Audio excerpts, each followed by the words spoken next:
Three things, three very, very important things. First thing, I know that last class there was an issue. You know that I got stuck at 8 o'clock, and therefore the last class which is there, the recording is only for 33 minutes. I know that. The same would be true also for the fact that the recording is 33 minutes. The PPT would not have been there. The PPT where I wrote everything would have also got distorted. So the same day, same time in the evening, I got that resolved vis-a-vis getting you the other link, which is a class previously taught. So I made sure that you had the PPT immediately. The PPT was there immediately, and I hope that you can see that the sequence of the PPT is a little bit off than what I actually taught. And there would also be Turkish invasion in it and the administration of Cholas also, if you have paid attention. And that is because I had to get you that section of the PPT, which I previously taught. So I made sure that your PPT was not gone. Second thing is, if it's about the recording, I will try to get it patched. Today is the first working day after a very long time. I'll try to get it patched with a different recording of an old class, which previously I took, so that also you have an opportunity to do that. So I am cognizant of that issue. One thing I knew over the weekend, people could or would need the PPT. That is resolved. So that is something which you don't need to tell me. I am cognizant of it already. First things first. Clear about that? Okay. Second thing is that on 28th and 29th, which is this 28th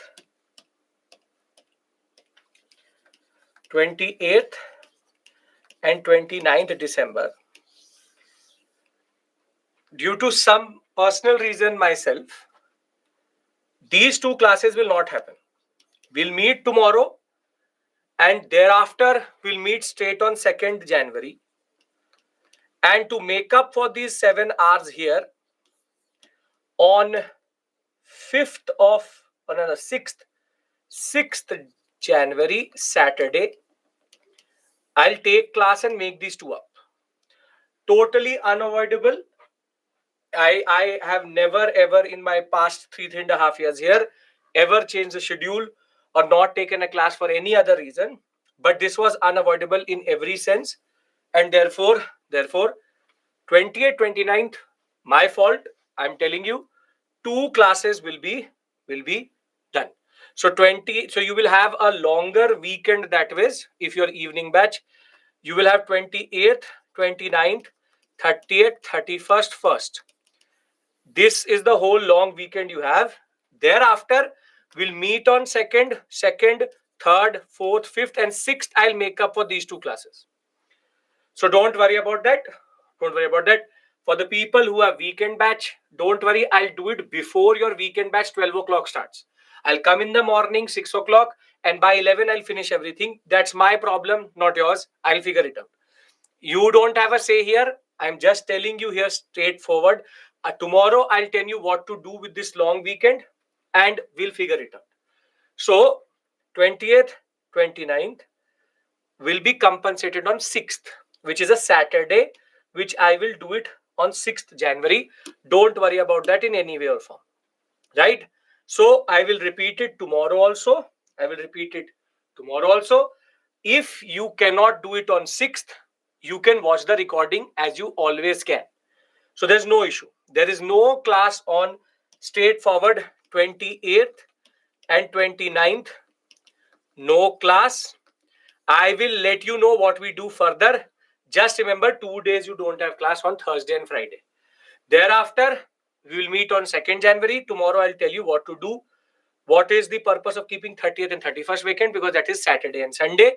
And I want to take it in one go. Rather than taking 28th, 29th, I don't take it, then I take it on 30th and then I take it on 2nd. Makes no sense. Straightforward there. Yashwant, I know what is the issue with the last class. I'll get it sorted. Simple point, straightforward point. 28th, 29th, the dashboard will also start not to show the class. Don't be alarmed. For anybody who is watching this video later, for the later generations, no class on 28th, 29th. So obviously there would be no recording for that. 31st is a holiday automatically. Second, we meet, take the medieval story forward. And sixth, I will make up for everything. That is not your problem. That is my problem. If you can't attend on sixth, you always have the recording that we will sort out together. So, no class on 28th, 29th, history. If you're a geography student, geography is going to happen, not history. Right? Okay.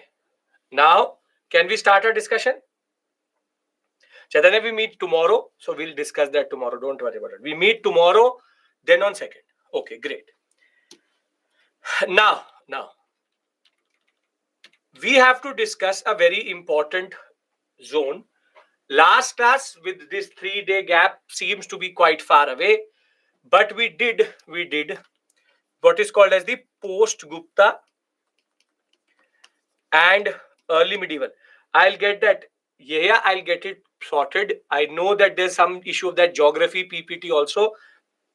If that is the case, if geography PPT has been uploaded, I pointed it out. If it still has not been done, I'll do it. I'll get it done within this class itself. Don't worry about that. Okay, you will be able to understand. Just listen to me. Okay, that has been resolved. Gulam is telling me that issue has been resolved. There's no issue with that geography PPT which was there previously. Lecture 6 geography PPT, that has been resolved. Because half of you tell me a different story, half of you tell me a different story. Lecture 6, according to you, there was an issue where geography PPT was there. Some of you are saying now that has been resolved. So I don't know which link you are checking. No, yes, no. The people who are saying no, please check it again. Not resolved, sir. How can it be that for some of you it got resolved, some of you did not get resolved? I will then leave it. Okay. I'll check it myself. Don't worry. I'll check it myself. Second thing, simple straightforward point. PPT, the lecture recording issues there on Friday. On Friday, I'll get it sorted. Okay. Lecture issue, the people who are joining in right now, don't tell me. I know it. Okay. Not resolved, not resolved. We'll get it sorted. Okay. Okay. I checked it right now. Still shows geography. Okay. Let me do one thing. Let me call them right now in front of you so that you have the satisfaction that I'm getting it resolved. हाँ कि कौन सा है lecture मतलब okay. We'll get it sorted. I've asked him to tell me. He'll call me in between class. I'll pick it up and I'll let you know. Okay? Done? Thank you, sir. Okay. Very good. Now, last class, we did post-Gupta and early medieval.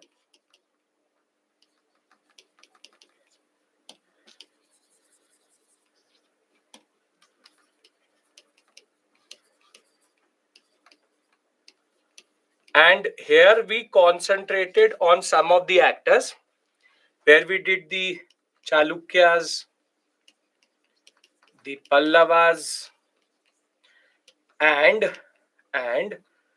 the story of Harshvardhan.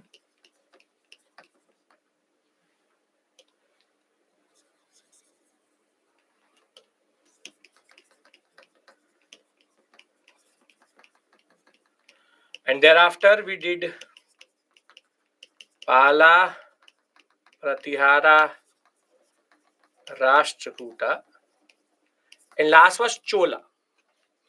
And when we discussed Chola, we talked about Raja and Rajendra, but Chola administration very strategically I left out specifically. And now I want to pick up there. Chalukyas, tell me the most important ruler Chalukya. We revise right now. Who is the most important ruler Chalukyas? Come on. Yes, Pulkesin 2. Thereafter, Pallavas.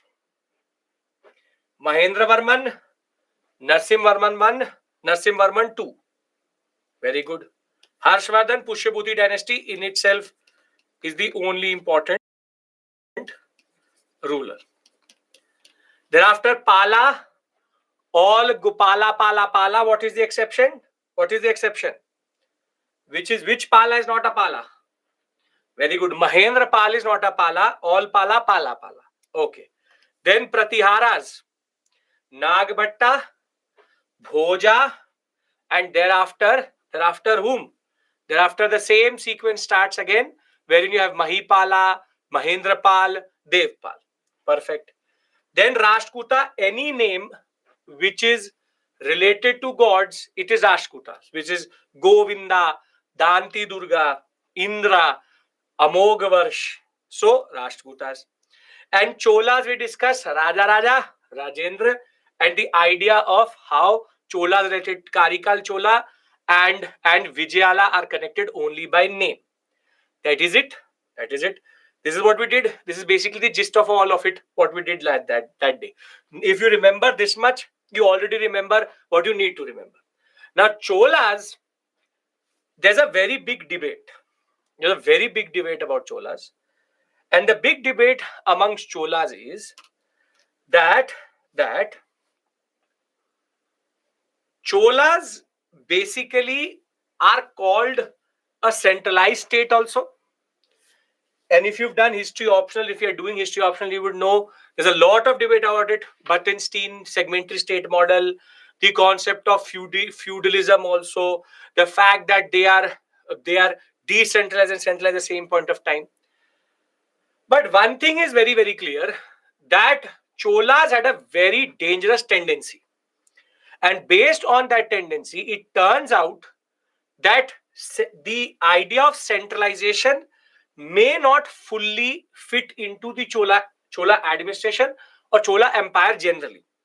And the concept is that they give land grant after land grant after land grant.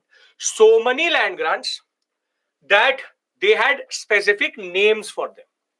And that is what I want to discuss with you, because out of Chola administration, the concept of Chola Ur Sabha and Nagaram, and the concept of Chola Nadu, Valanadu, Mandalam comes in. And these words, Nadu, Mandalam, these are words which the Pallavas also used, but were properly made into the idea of what we know of them after the Cholas came through. However, Nadu is a word which persists in the Sangam period, but Pallavas also use this word, and therefore, Cholas had a very good administration, but we believe that the Nadu, multiple villages together, Nadu becomes Valanadu becomes Mandalam. 1 second.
Okay, we are getting it sorted. According to them, it has been changed, but I believe you more than them. So what I will do is that once they'll one of them will come in the class, they will post a link. I will make it public. You can see it for yourself. According to them, there was a mistake, but that has been resolved. So I trust nobody. So I'm going to do it myself here. That is going to come to me now. All right. So the students were saying geography wala thing, we are getting that resolved. That is resolved in a way. But you don't trust. So I will write it here. I will push the link here only. Okay. No. Now, as I said, multiple villages make a Nadu. 2-3 Nadus make a Valanadu. Valanadu makes Mandala. Now, what is believed is that this unit was more or less the main unit of administration. And ironically, Nadu is a word which is persisting since the Sangam period, goes on till the Pallava period, and thereafter, even in the Chola period, it is there. Now, why is that Nadu is considered more or less independent? It is considered this way because the local administration under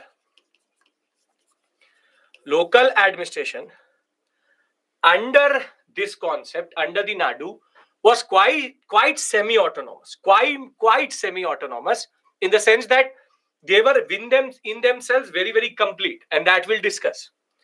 Now we know that Nadu was basic unit. We know their cholas are known to make very good roads and dams also, and irrigation purposes. Chola made dams till today survive. Not even the first one. The Sangam Chola period, the Srangam dam till today stands there. So the irrigation aspect is quite important. What I want to emphasize here is, yes, the link has come. Ancient History Lecture 665. This should be the link. Thank you to Sabir taking out specific time out of what he's doing to do it. Let me check also once. Yes, this is it. So the students who still don't believe, you can just copy this and paste it in the URL and you'll get it. Right? This is lecture 6 issue, where everybody was talking about geography. Right? Okay, done. Ashay, Friday video, I already told you, you're coming with like Indian Railways 30 minutes forward. We already know what we are going to do about that. After lecture, I'll get it resolved also. Don't worry. First working day after 3 days. So don't worry about that. Okay. Now,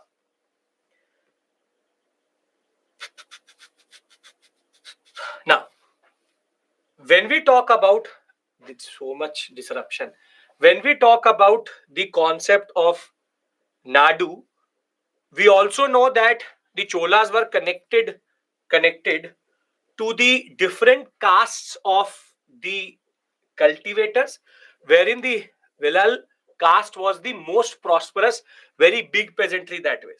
They also used to give them different titles, and the standard tax were there. Now you tell me, has Bhaga changed? It hasn't. Same tax, the concept, either 1/10, 1/6, keeps on changing. It is 1/3 here, much higher in that regard.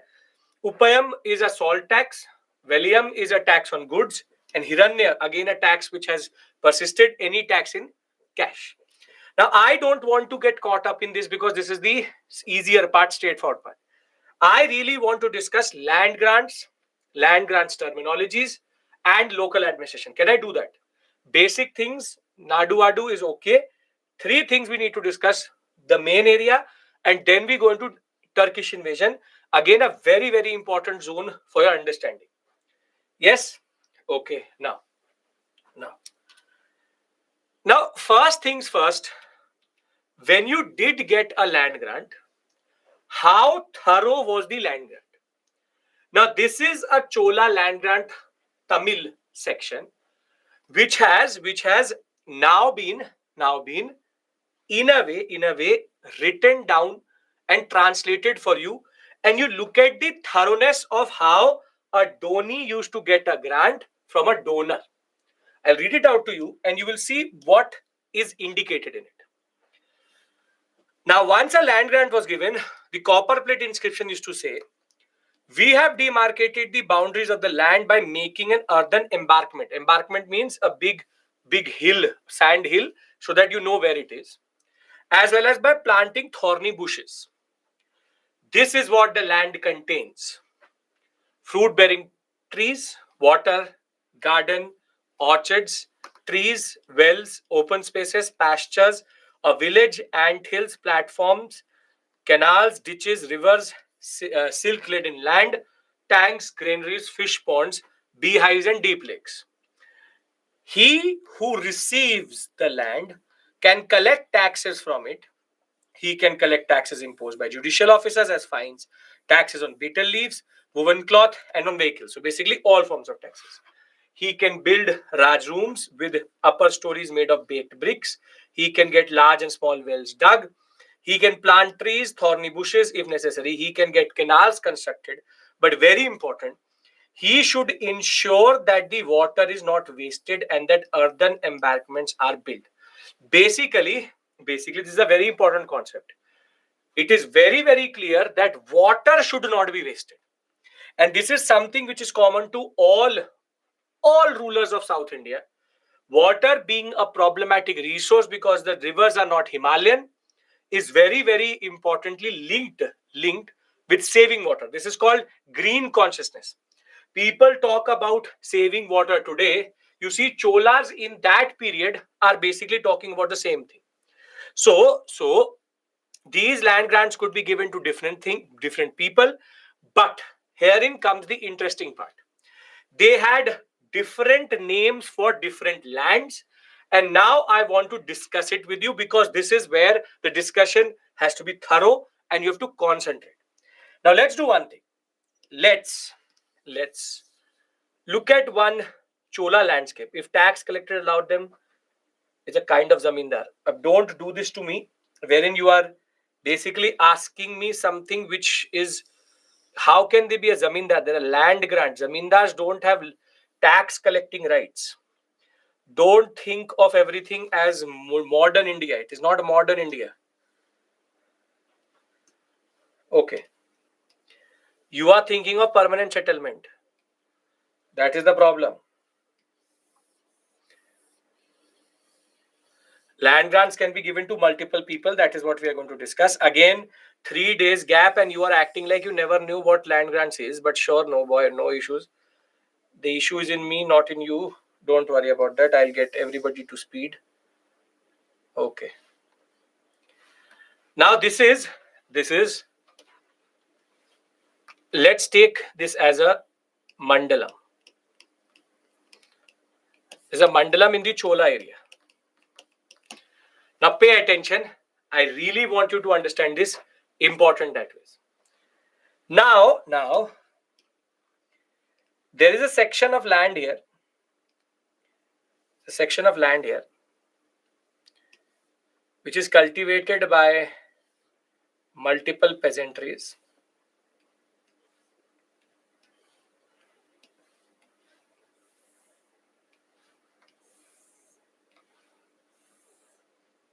There's also villages here.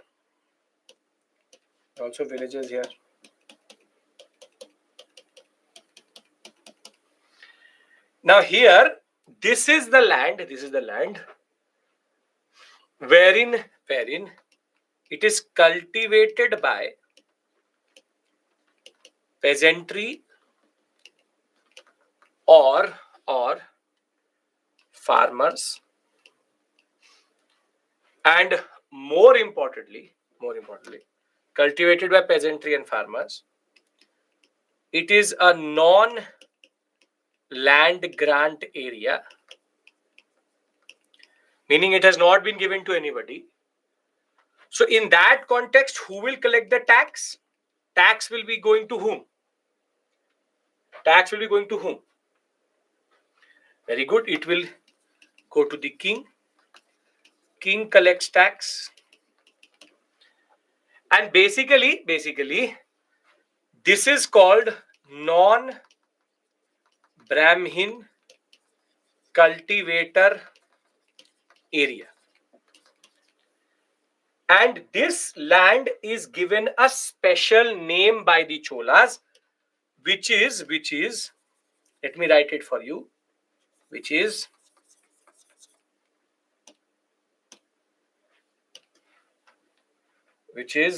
Velennavagai.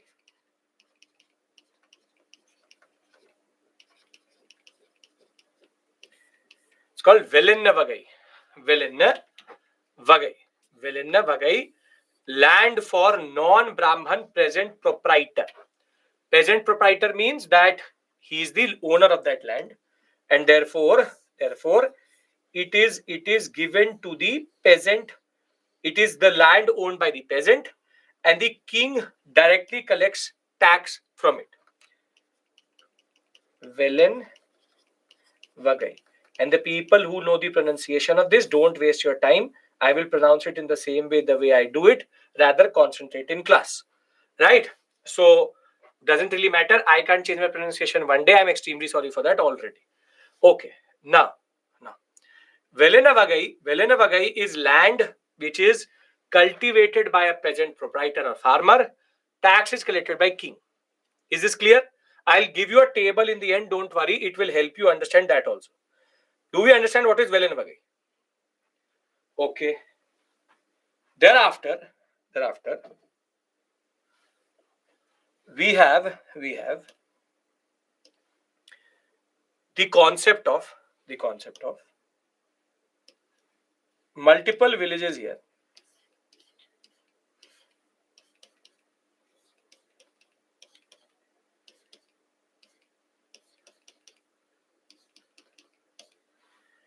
And a very big Brahmin came, and Rajendra Chola was very, very happy with him. Very, very happy with him. And Rajendra Chola said that I want to give this land to the Brahmin because I believe that me, the Chola ruler, should give land to Brahmins for merit, and it is very, very good for this Brahmin to have it. It will also boost my prestige. Land grants to Brahmins is something very common, which we're seeing since the Satvahana period itself. Here, you have, this is called Brahmadeya. I'll write it in caps lock. Wait 1 second. Brahmadeya land. Brahmadeya land is basically this is land granted to Brahmin. It's also called Agraharam. So who will collect the tax out of this area? The tax will go to whom? Tax goes to whom? Very good. Tax will thereafter go to the Brahmin. This is the poison which the Satavahanas actually made sure that India got, and therefore once in the Indian polity this poison went through, it only leads to more and more fragmentation. Land granted to a Brahmin should not come as a surprise to you, because that is something which you already know. We've been talking about it in the Satvahana period. Velenavagai becomes the land which is not given to a Brahmin. It is directly under the king. Non-land granted villages are Velenavagai. So Velenavagai is that. Brahmadeya is basically land which has been given to a Brahman. So Brahmadeya or Agraharam, be it any of the words, same thing. Brahmadeya, land gifted to Brahmin. This should again not come as a shock to you. This land grant which you see here is for a Brahmadeya grant. This is a Brahmadeya grant. This is a Brahmadeya grant which has actually been translated. So this will be inherited by the Brahmins forever. This is how local power centers are created. Are we clear about Brahmadeya and Velenavagai? Okay, very good. Now the Chola's land Brahmadeya is also granted to Brahmin. Notice Agraharam, same kind of question asked in mock. Sure, very good. Good thing. Okay. Now, but the Cholas did not stop here. Velenavagai, as I told you, is land which is not given to anybody. Non-land granted land, or peasants holding their own land, which is Velenavagai. This is area which directly comes under the king. Now, very interestingly, they did not stop here. They went still further. So what happened was that there was a temple here. There's a temple here.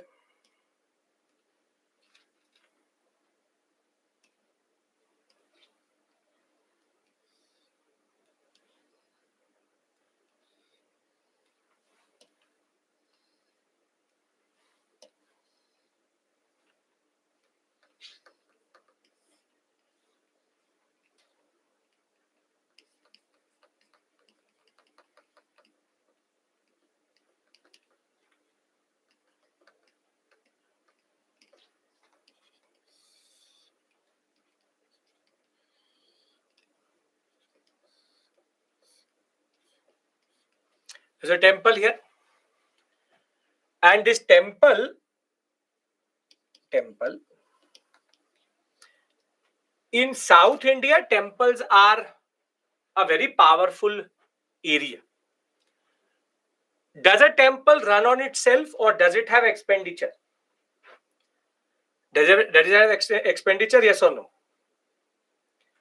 It has expenditure. There would be Brahmins, there would be people who have to make the food, there would be people taking care of everything. They have donations, they get dan dakshina, but from making the prasadam to holding cultural events, the temple needs a lot of money. That means temple needs a lot of money. Now the temple priest went to Rajendra Chola and said that we are not able to do what we want to do because we are not getting enough dan dakshina. So Rajendra says, say no more. I give you a grant, and what happens is that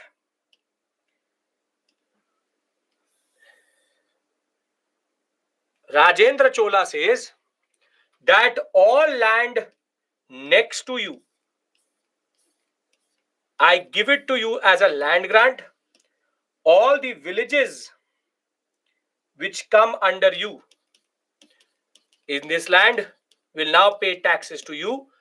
And I call this grant as Devdana grant. If you've ever imagined how do the temples in India have so much land, it would happen in your villages also, in your cities also. Look at TTD, look at Padmana Swami, look at any big temple. For example, Jagannath temple. These temples hold thousands acres of land.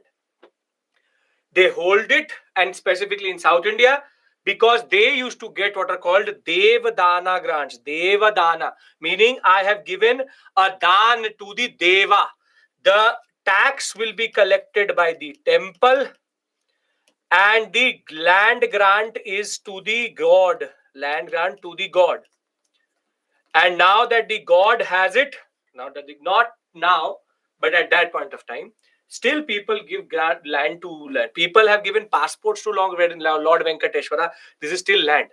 The fact of the matter is, Devdana grant is basically given to a temple so that it can generate revenue out of it, and thereafter it can use that money to spend on the basic things which the temple does around it.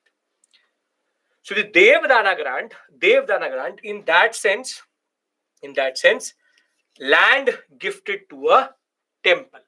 Once a temple gets it, the temple becomes basically the master of all these areas. In the short run, may be good, but in the long run, may be dangerous, because the temples themselves become power centers as much as the Brahmadeya grant becomes itself. So we've done three: Velenavagai, Brahmadeya, Devdana. Any issue in these three? Any issue in these three?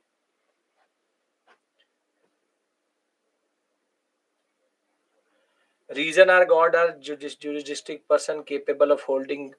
Again, Prashant, keep your constitutionality, legal, constitutional things not remove that. Really remove that, because nobody cares about that. Rajendra says that I give it to Lord Venkateshwara. If Lord Venkateshwara is a company, a legal entity which can hold land or not, Rajendra Chola will take his sword and cut your head before you say that. So when it comes to kings and emperors, they don't care about legality. Can be sued, cannot be sued, it does not matter. Simple point is, he said, I want to give it to Lord Venkateshwara.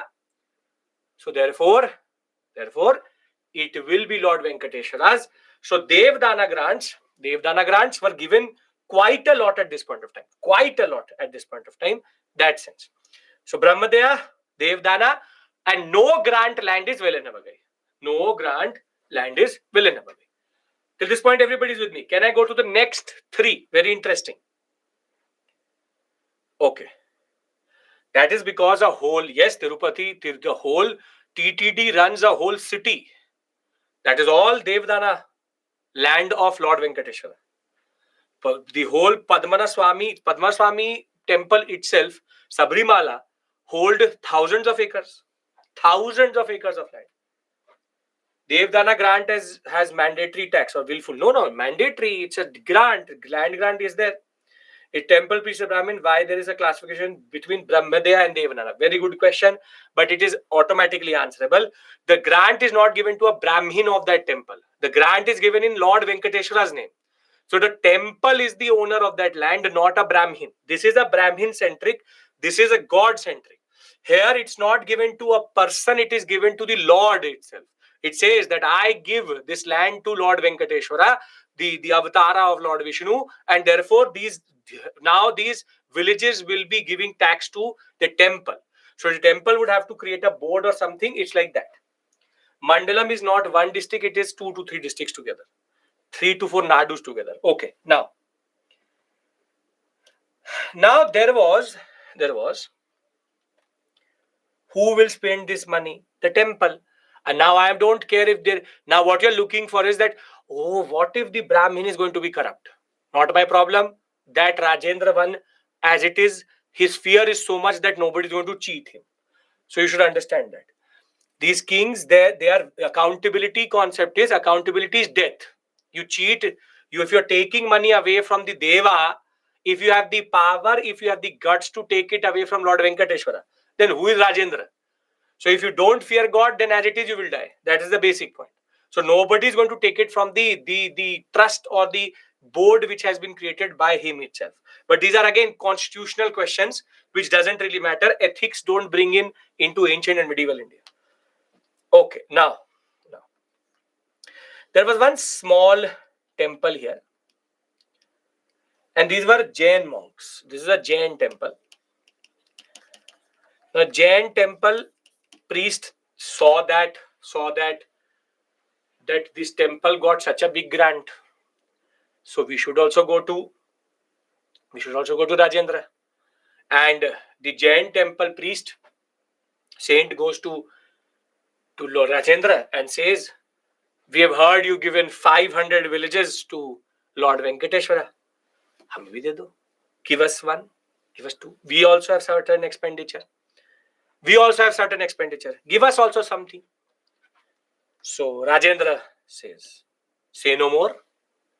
And what he does is, he says, okay, land next to you, these 5-6 villages, take it, enjoy, and these are your villages.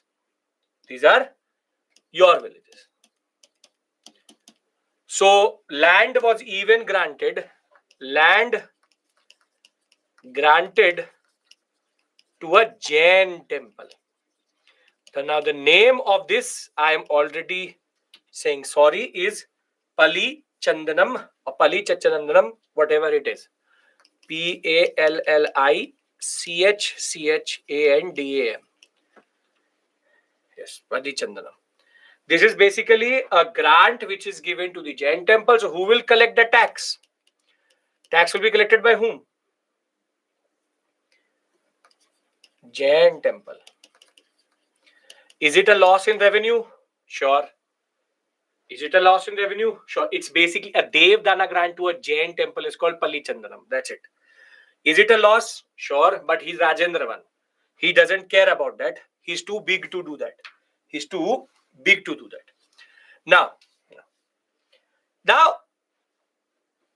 Rajendra one saw that the people, why a different name for Jain temple? So as to create a specific grant for them. That's okay. That means rulers were religiously tolerant, yes. Since the ancient period, very tolerant. Gave it to Jains, gave it to Devdana, gave it to a Deva, no issues.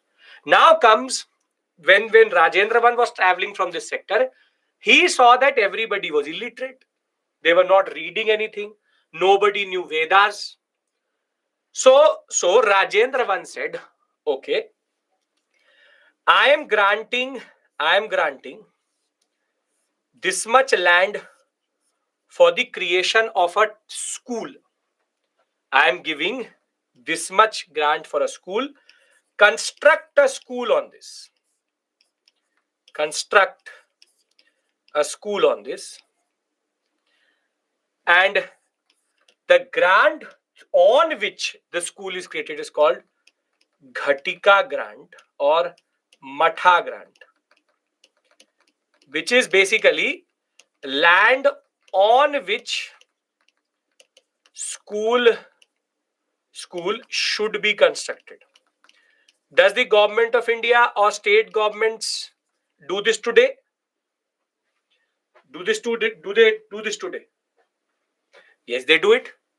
Government gives land at a subsidized rate for different types of schools, colleges, and in that sense, a lot of different institutions. So Ghatika or Matha grant is for the construction of the school. But does school run for free? Does school run for free? No. So now the school teachers go to Rajendra 1 and say, school kaise chalega? How will we make the school work? He says, what does he say? He says, say no more. And when he says say no more, that means he's going to give all of this territory to the school, and this is called Shal Bhoga grant. Shal Bhoga grant is a land grant to a school. Tax will be collected by whom? The school. So now you see, this is the landscape of the Cholas. Now you tell me, can this administration be centralized in any way or form? Can it be centralized? No, because except for Velenavagai, everything is already gone as a land grant. So be it Brahmadaya, be it Shal Bhoga for maintenance of school, be it gifting of temples, be it Mathar Gatika, or be it Palichandranam, or except for Velenavagai, everywhere the state loses. So now how do you learn it? If you understand this diagram, which is also quite interesting that way, I would like to give you a table, and when I would like to move to the local administration. Does this make sense? Yes, sir. Very good, sir. Okay. So now you make a table. The table is land grant, tax collected by, or rather,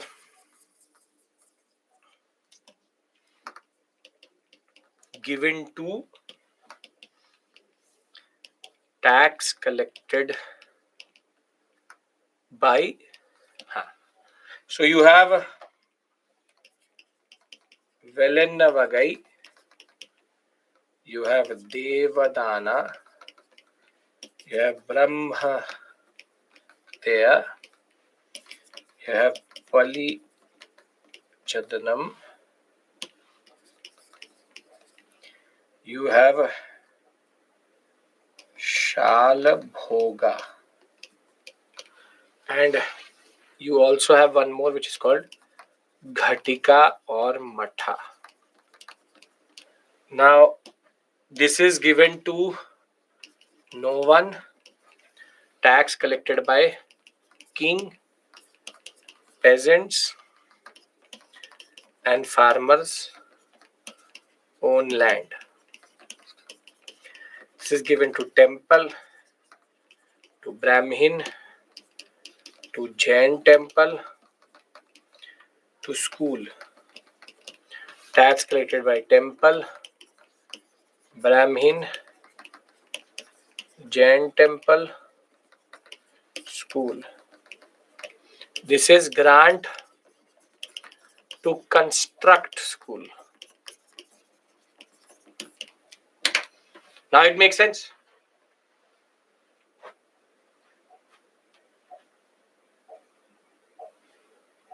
Instead, he could have also given money by himself rather than decentralizing so much. Let's take a time machine. Go and say this to Rajendra. That you fool. Why are you giving so much land to the temple, to the Brahmin, to the Jain temple? You should keep it yourself. That is not how kingship works. That is not how kingship works. Kingship is about giving. It's about power play. It's all about optics. That is why we remain what we are, and they were kings. Not understanding what, Pritesh? Why larger land? अरे यार ये example है. गलती से larger दे दिया school को. It's an example. Literally an example. Pritesh, first class. We can say Shalboga was maintenance for school. Yes. To maintain school. So where have I lost you? You're saying everything. Everything means what? Where? Do you know the Cholas, who they are? Or you not understanding what is a land grant? Second lecture only I lost you. Acha. And you're telling me in the 9th lecture that you are not with me. So since Indus Valley civilization, you're not with me.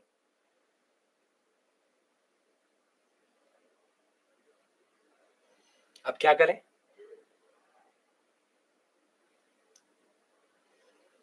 Is it this second lecture? A conceptual clarity, big word. Which second lecture? Ancient or this? Why larger grant? Vivek, your issue is always something separate itself. Instead, he could have given, nahi, I've already answered this. Okay. Vijay, it's your first class. I discount that you will not understand anything. Shala bhoga, this bhoga, that bhoga, everything will go over your head. Don't worry about it. You have to watch all the videos which have already happened. Karaku, I give you Pritesh's number. Samjha do bhai. You want me to go forward. He says he's not understanding anything. So what should I do now? So both Ghatika and school are same. Yes, Ghatika or Matha grant is for a school. Okay. See, very simply, second lecture started 10-15 minutes maximum, what? 40 minutes before. And the second lecture, sorry, I will not interrupt class by taking questions. Extremely sorry for that. Breaks class influence and flow? Sure. Perfect. मतलब चलता रहूँ एकदम straight. Okay. Perfect. No issues. If received money from Villanavagai, how did the administrator administer the whole thing? Whole territory is not administered by the king. Only Villanavagai is administered. Okay.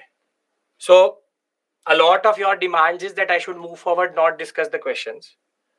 And Pritesh, I'm not ignoring you. The same Pritesh. Have I had this? Now I'm getting a deja vu. The same Pritesh. Paise wala. Who said to me? Acha. Welcome back. I'm not, what should I do? Land grant is given. When land grant is not given, it is called Velanavagai. Shal Bhoga is when it is given to a school for its maintenance. Devdana when it is given to a temple for its maintenance. Brahmadaya when it is given to a Brahmin so that he can enjoy. That's a Dakshina. And Palichandanam is when you give it to a Jain temple for its maintenance. These are all ways of what we call as saying to the people that the king is generous, right? So I will move forward, but Sachin and a lot of you, don't tell me what to do. It's okay. If I only take questions in the break, you're not noting them down and I'm not going to scroll up. So stop telling me what to do. It's okay. I understand that. But we all are here. It's an interactive class. It's not a recording that it will go on. So let's it's okay. I understand your feeling. You're not saying it out of any vindictiveness towards the other fellow aspirants, but there can be people who need a little bit more. That's okay. Okay. So Tanmay is saying some of us would like to get the queries resolved or else everything will go above our heads. So I don't know. Who should I listen to? Democracy. So I will do what I think is fine. Right. Now, Pritesh, you always tell question. You always tell me the issue. You never tell me how to resolve it. So don't ignore me, that, this, that. whatever. I don't know what conceptual clarity about what, where, which. I have no idea. Okay, now the first thing is that that is the point. That is the point, Ishita. Not they're asking me not to answer questions. It's quite selfish. कोई बात नहीं. कोई बात. Okay. Velanavagai to is basically king's area. Devdana is to a temple. Devdana. Shalabhoga. Shal means Patshala, so school. Thereafter, you have the concept of Palichandanam, which is basically Jain temple, and Brahmadeya, Brahmin, Brahmadeya. Okay, now what is more interesting is that this is the way they used to give. They used to give very simply the grants. But within these areas, there were also what are called local administrative bodies. And the simple point is, local administrative bodies is something which again recurs in the questions. If you've done a mock question, there would be a question in which you would have seen a word called Ur. So Ur, Sabha, Nagaram are three areas out of which the questions are actually asked. They are actually asked. Now you need to know what is Ur. Ur and Sabha and Nagaram also existed previously, but were properly institutionalized during this period. Now again, to understand that, we need to again imagine. So let us imagine we are in again Chola territory. We are at the Mandalam level. Mandalam means multiple nadus. Now this whole area is divided into 3 to 5 different nadus. You have A, B, C, D, E, F, G, I. These are nadus. These are nadus, not nadus, but nadus. Now, out of these two nadus, they basically G and F are coastal nadus. You have the Bay of Bengal here. Bay of Bengal here. And we have multiple villages within these areas. We have multiple villages in each of these areas. Again, I'm now talking about local bodies. Please pay attention. Again, if you understand it visually, then it will actually help you forever. Don't have to ever learn it then. Now, what happens is a very, very big Brahmin comes to Rajendravan. And Rajendravan is very simply very, very impressed by that. Very impressed by the concept of the Brahmin itself. At that time, how ABCD was there? Imagination, example. This is a hypothetical thing. ABCD. I'm calling it. They didn't call it. I'm obviously not going to give you the names of the mandalams that way. I'm just saying there is A, B, C, D, E, F, G, standard 5 to 6 mandalams for our understanding. Does not exist at that point of time. Okay.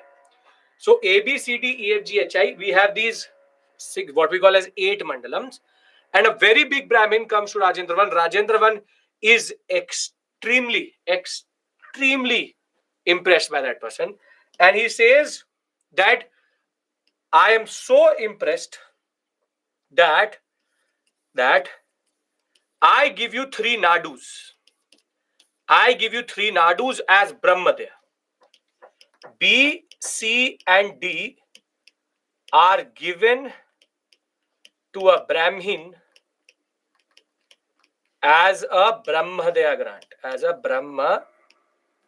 grant. Now, B, C, D basically are very, very big nadus. I said A, B, C, D, E, F, G represent one nadu. Mandalam is multiple nadus together. Okay. Now, B, C, D are very big Brahmadaya villages, whole area given to that person. At the same point of time, these two are coastal port cities based on nadus. Has coastal port cities, and these nadus are sea, have the sea towards them. Now, basically, what does the other area become? If B, C, D is Brahmadaya, A, I, G, F, and E, what do they become? What do they become? They become Velenavagai. Very good. Velenavagai villages and areas. Basically, this area is directly under whom? Is directly under whom? Is under the king. Very good. This is under the king. This is under the Brahmin. This is under the Brahmin. So I'm making you imagine if it was a local administrative body, if it was a landscape like this. A, B, C, D, these were nadus which were there, and B, C, D were given to a Brahmin. Others were kept by the king to himself, and he is ruling this area. He's ruling this area. Now, ironically, in Chola period, in B, C, D, and in A, I, G, F, and E, and not even F and E, G, F would not be there. A, I, and E, and G, F, there would be different local bodies which would rule, basically like panchayats. So, in AIE, you will find Ur. In BCD, you will find Sabha. And in GF, you will find Nagaram. Basically, these are local administrative bodies. How we have Panchayati Raj institutions. They are basically areas which the king holds and does not hold. And that decides which type of there is a grant, and that will decide which type of local body you will have. Again pay attention. The Nadu is the local administrative unit of the Cholas. Multiple Nadus together make a mandalam, and when there's a mandalam, under mandalam itself, you could have multiple Nadus. Under those multiple Nadus, there could be some Nadus which have been outrightly given to a Brahmin. To 1 or to 5 does not matter. Some Nadus are held by a Brahmin, some Nadus are Velenavagai. Now, in both of them, there will be different administrative setup, which is at the village level. If you understand how BCD is going to have a separate, or why does it have a separate concept itself, what is common to BCD is what? What is common to BCD? What is common to BCD is that they were given to a Brahmin. They are Brahmadaya villages and areas. On the other hand, what is common to AIE, they are non-coastal Velenavagai areas. And what is common to GNF is they are coastal Velenavagai areas. Now, based on that, you will have 3 separate setups. You have Ur, you have Sabha, and you have Nagaram. Ur, Sagha, Nagaram. Now when I tell you, it will make more sense to you. Ur is a local body which exists in non-Brahmadaya villages. Sabha is a local body which exists in Brahmadaya villages. Nagaram is a local body which exists in port cities and towns. This comes directly under king.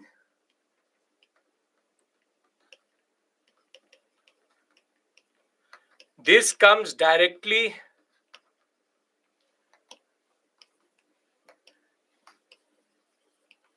under the Brahmin, and this is also under the king.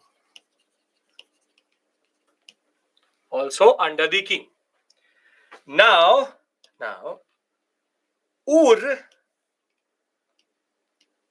the Ur is comprised of, meaning who can be a member of it. The Ur is comprised of, or is, or rather consists of,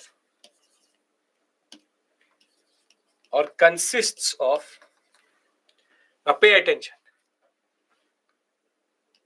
the adult male members of the upper three varnas as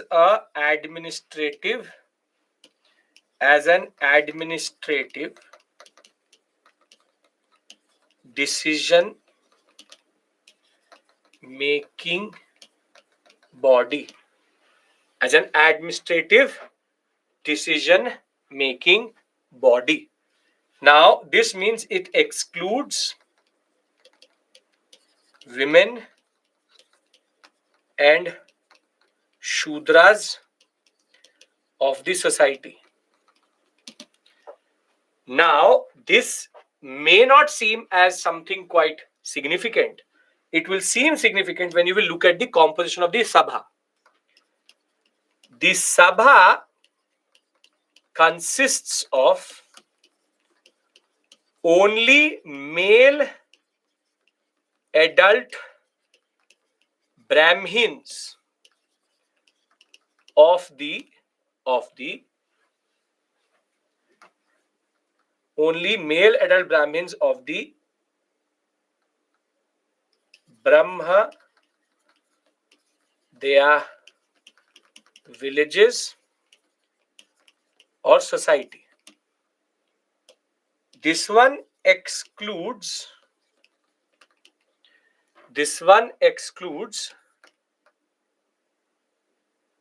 Kshatriyas,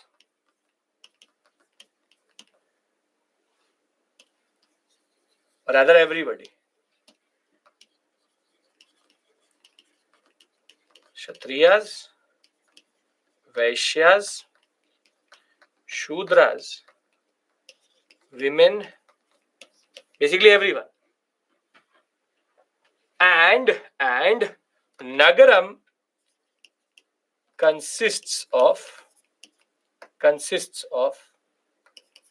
the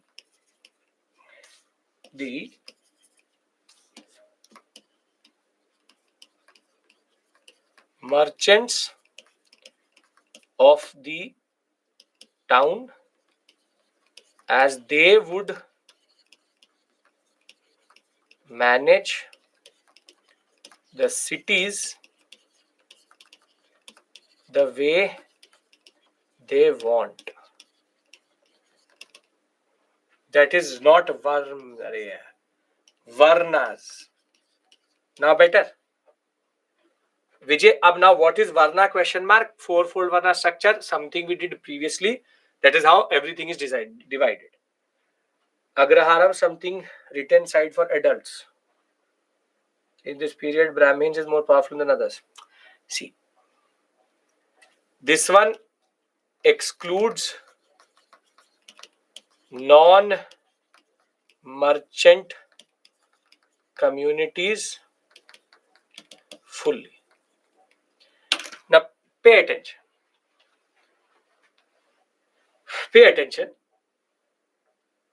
It's logical.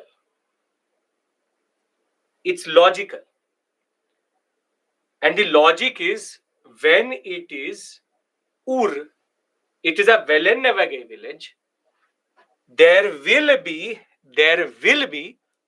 no discrimination based on Brahmin, non-Brahmin. Sabha is a Brahmadaya village. If a Brahmin has all the control, he only meets the Brahmins of those villages to do any form of administrative decision. And the king thought that if I give Nagaram or the port cities to the merchants, and basically they will manage the municipalities, in these merchants will manage the area, they will know best for what they need to do to increase trade. Basically, all three are, this is why I showed you this. The fact is, if you are dominated by a Brahmin, he brings in Sabha. If you are not in a Brahmadaya village, you have Ur. Ur, that way, is an open body. It allows everybody to be there because you are under the king. Sabha is only open to a specific section of the society. On the other hand, Nagaram is not just open to a specific section of the society. It is given to the people who know the way to increase trade and manage a port city. In that regard, Shudras are excluded everywhere. Women are excluded everywhere. And at the end of the day, the simple point is, Ur, Sabha, Nagaram are representing in what area they are. If you are in this village, you will have a Ur. If you are in this village, you will have a Sabha. If you are in this village, you will have a Nagaram. And simple point is, these local centered bodies used to actually administer everything. And when it comes to Sabha, something very interesting needs to be understood. The king may not have no absolute say in the Sabha, but more or less, they did not say anything because the Brahmin used to control everything. So think of it logically. That is why I'm giving you a certain visual memory. Here also I gave you a visual memory. Think of it like that. That Brahmadaya, Devdana, Shalabhoga, Pachichandanam, Vilanavagai. Now imagine it on a bigger scale in that regard, wherein you have Nagaram for port cities, so that the merchants manage it, Ur and Sabha. Sabha is when you are under a Brahmin, so he does not care about other varnas, and Ur is under when everybody is there. So it is basically the king is more or less not caring about local administration as it is. The governors would be taking care, but yes, in the Sabha, more or less the king does not say anything or the governor does not say anything. The Brahmin who gets these villages is the last say in that regard. And that is why you would have heard about one thing, if you have any understanding of Indian societies. There are certain people who associate themselves with certain Brahmanical saints or Brahmins itself. If you have any understanding about that, wherein they say that I am this type of Brahmin, but I am also associated with this lineage of Brahmins. That comes because of the Sabha influence. If you remain under the same Brahmin for centuries, you are considered a part of it itself. So, very simply, Devdana and all happen at the local level. That is simply different. The fact is, what body you will under be is basically based on the area you are in. And in a way, the gotras in Brahmins are actually based on which Brahmin you are under. If you have any understanding of that also. If you don't have, no issues. But actually that is the case. So the king has a say in Ur. Sabha, mostly the king stays away. Nagaram, the king still has a say, but he gives the power to the merchants. Who controls law and order in Brahmadaya? Everything is controlled by the Brahmin. So if we are in Devdana sector would be a smaller sector within the same area. There the Brahmin's authority would go away. But in a way, never would a king give the same area as a Devdana also and as a Brahmadeva also. See, I'll tell you one thing. You don't have to make this work. You don't need to understand the mechanics of it. In the examination, you should understand three things. Ur, Sabha, Nagaram are not administrative units. They are local bodies. Second, Ur is always in non-Brahmadaya areas, Sabha in Brahmadaya areas, Nagaram merchant cities. Third, the most exclusionary body is the Sabha, includes everybody is the Ur, and Nagaram is only for merchants. Vaishya community, if you want to say, controlled by the Vaishyas, but not specifically Vaishyas. Not all Vaishyas are merchants. Can we remember these three things? Are we clear? We can remember these three things because there's something more interesting we need to understand about Sabha. About Sabha, the most exclusionary body in the world also was the most democratic, which I want to discuss with you. We have since the beginning of this class discussed three things. Simple three things. We have discussed what is the whole list of the grants given by the Cholas. Cholas gave these grants in different types of names. So we need to know it for the examination, which you can learn from here. This is also done. Wherein what grant, who gets the tax, the statement based questions can be made. Second is going to be if you are under a certain grant, if you are not under a certain grant, what are the local bodies under the Cholas? The local bodies under the Cholas we divide into three parts. Ur, Sabha, Nagaram. Ur is local body which exists in non-Brahmadaya villages. Sabha is which exists in Brahmadaya villages. Nagaram is a city where it is a coastal port. It is all logical. Sabha, if you know, it is Brahmadaya, Brahmin. Ur, Velenavagai, everybody. Women, Shudras excluded everywhere as always. And Nagaram, when it comes to port cities, give it to the merchants because they know it. They are not administrative bodies, they are local. It's like these are municipalities and panchayats. That's it. They're not administrative units. Does this make sense? Because then I want to tell you how do you get elected to the Sabha. Because for Sabha, there was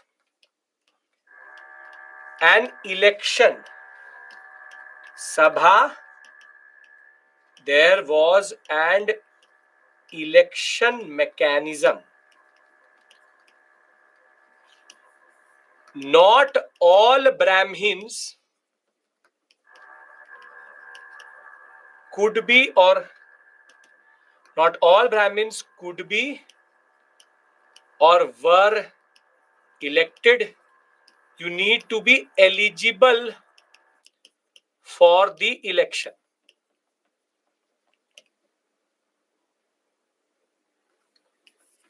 Eligible for the elections. Now, no.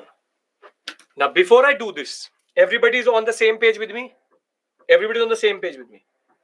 Yes or no? Yes? Okay.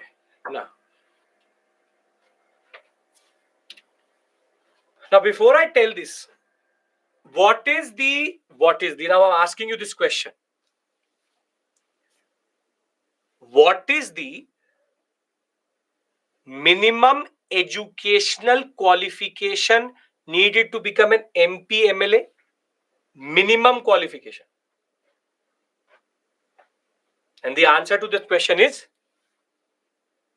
zero. Zero. Kapil, I know that issue. You joined late. 33 minutes. We'll get it resolved. Don't worry. Zero. They could be an Angutha chap. They can't write their own name. They have no idea about environment, anything, but they could be any type of minister. That is the beauty of Indian democracy. So, doesn't really matter what is your educational qualification. Zero. could never have seen the gate of a school, but could be the education minister in a state. No issues.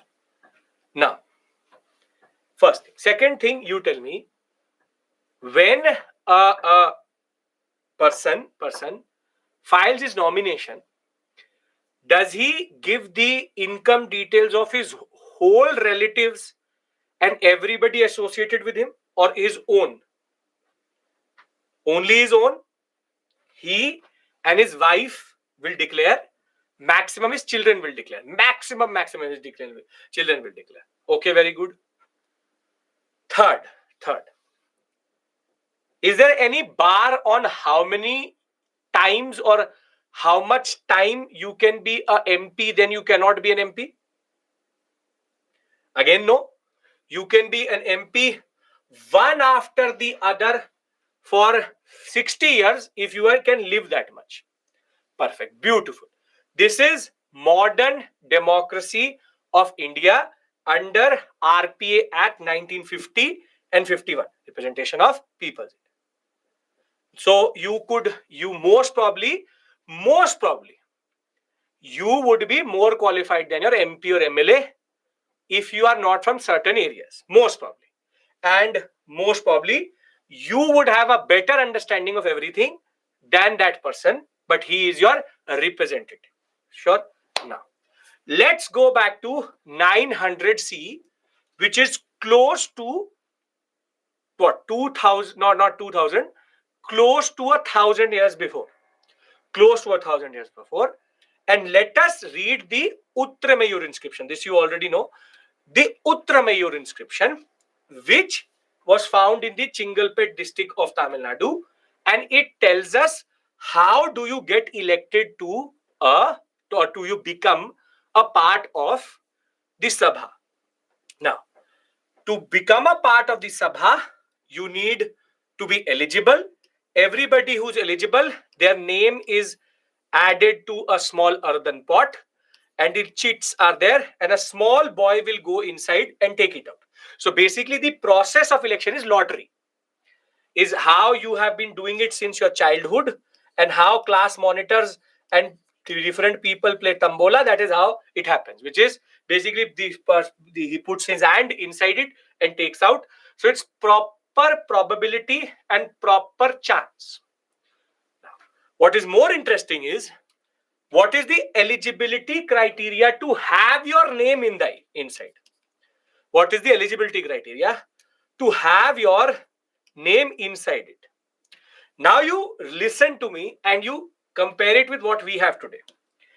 It says that all those who wish to become the members of the Sabha should be owners of land from which land tax is connected. Basically, you need to be a taxpayer. Second, should have their own homes, should be between 35 and 70 years of age. Now comes this most important criteria. Should have knowledge of the Vedas, meaning he should be literate. Should be well versed in administrative matters and be honest. Very good. If anyone has been the member of any committee in the last 3 years, he cannot be the member of another committee. So there's a 3-year cool down period. If you are a committee member, you're there for 2 years, then 3 years you can't be there. Anybody who has not submitted his accounts and those of his relatives cannot contest the elections. Now, if I apply this exact same thing and say Vedas, I say that first class maths they should be able to do. If I apply this on the parliament today, tell me how many MPs will actually survive. Exact same thing. Maximum 1% or 10%. Maximum 5 to 10%. Because either they will not be literate, or they will not be have given their elections accounts of their relatives, or they would this year on year they become. This is also there. The knowledge of the Vedas is good because that is for the Brahmins. We remove that. We just make it 5th class. You are expected to be a BA honors or a BTech to become a person who can work under that minister.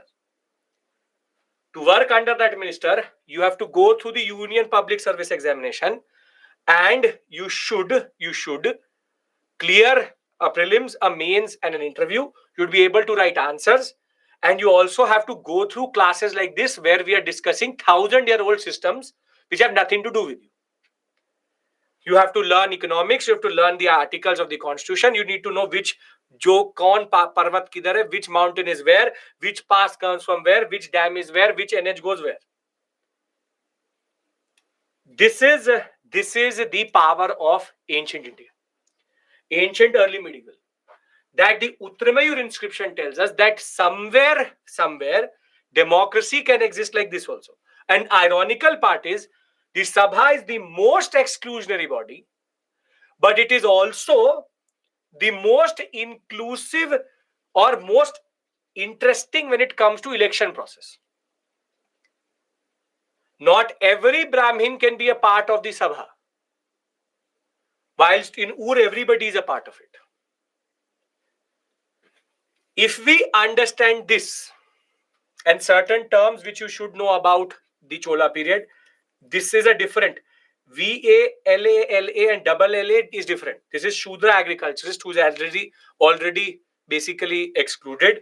And the Vaishya communities in the Nagaram are called the Nagartars.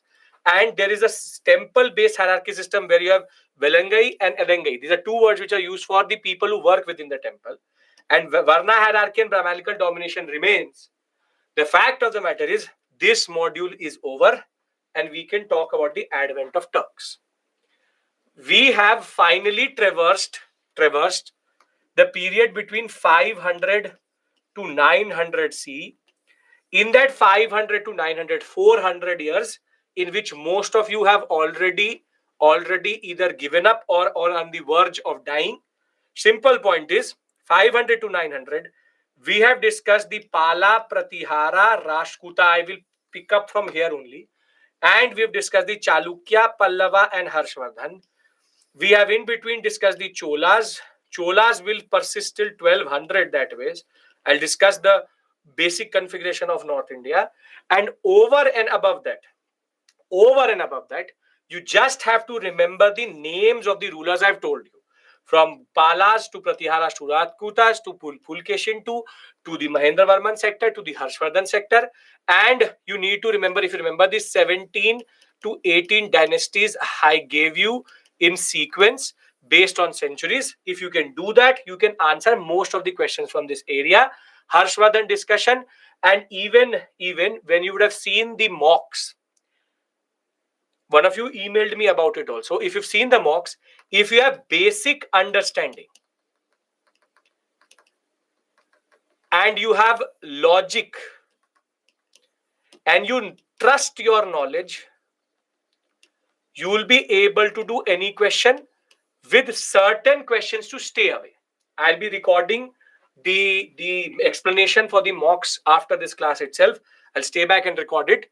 I will tell you in that discussion, which will be uploaded for you tomorrow, how to approach each question. But most of the questions, out of close to 40 questions which were given, certain questions you can just stay away from, which I'll tell you, and some can be answered with basic understanding of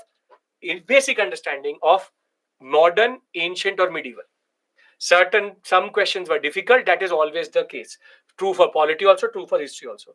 But that is not what I'm trying to say. What I'm trying to say is very simple point. This area, the more you will go into it, it's a daldal, it's a quicksand. The more you will go and try to do, the more you will get caught up in this area.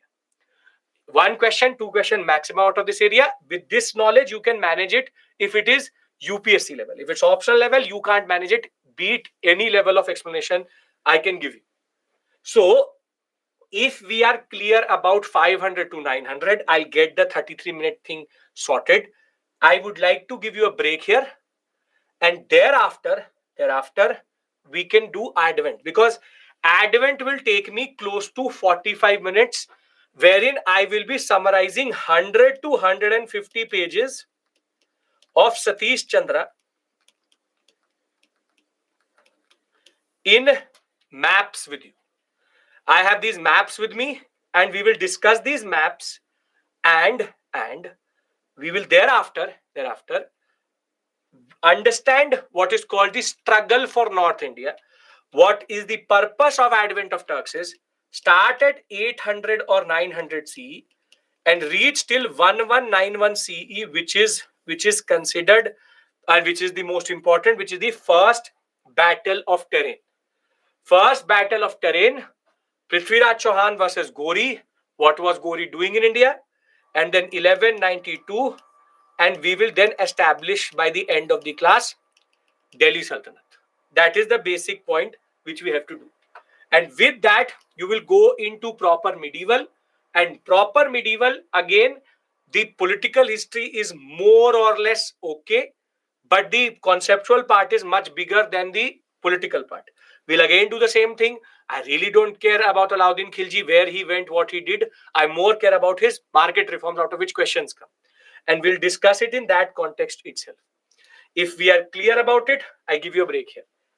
Sakshi, I can't start it right now because it will then go till 7:40, 45. That will become too much for you. Okay. Okay. Who was successor of Maurya? Shunga. Now, we'll come back at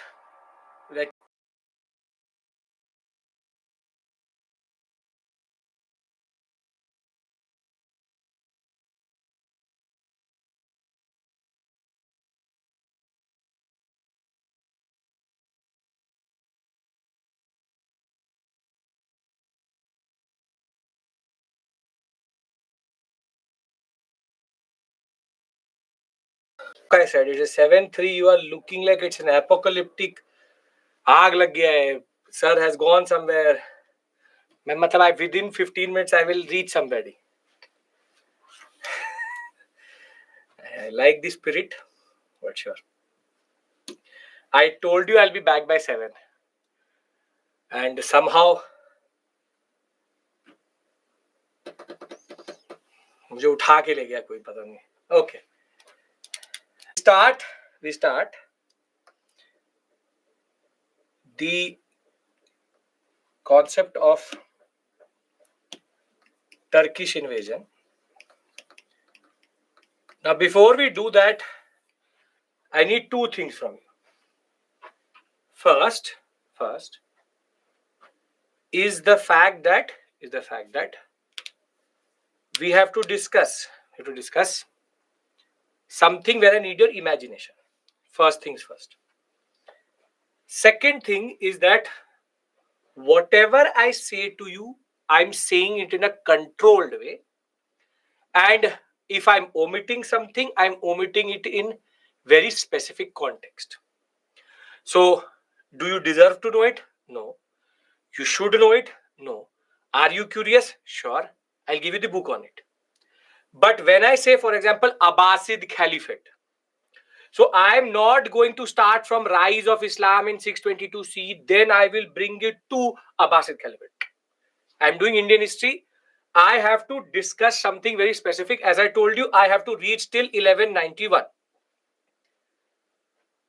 So when it comes to the information I'm providing, very simply, I'm covering close to 100, 150 years, but close to 100, 150 pages of Satish Chandra.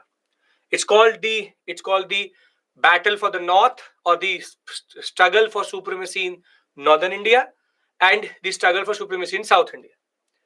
So very simply, when I talk about advent of Turks, there will be people I'll be talking about. If the whatever information I give you, whatever information is more than enough, and concentrate where I'm asking you to concentrate.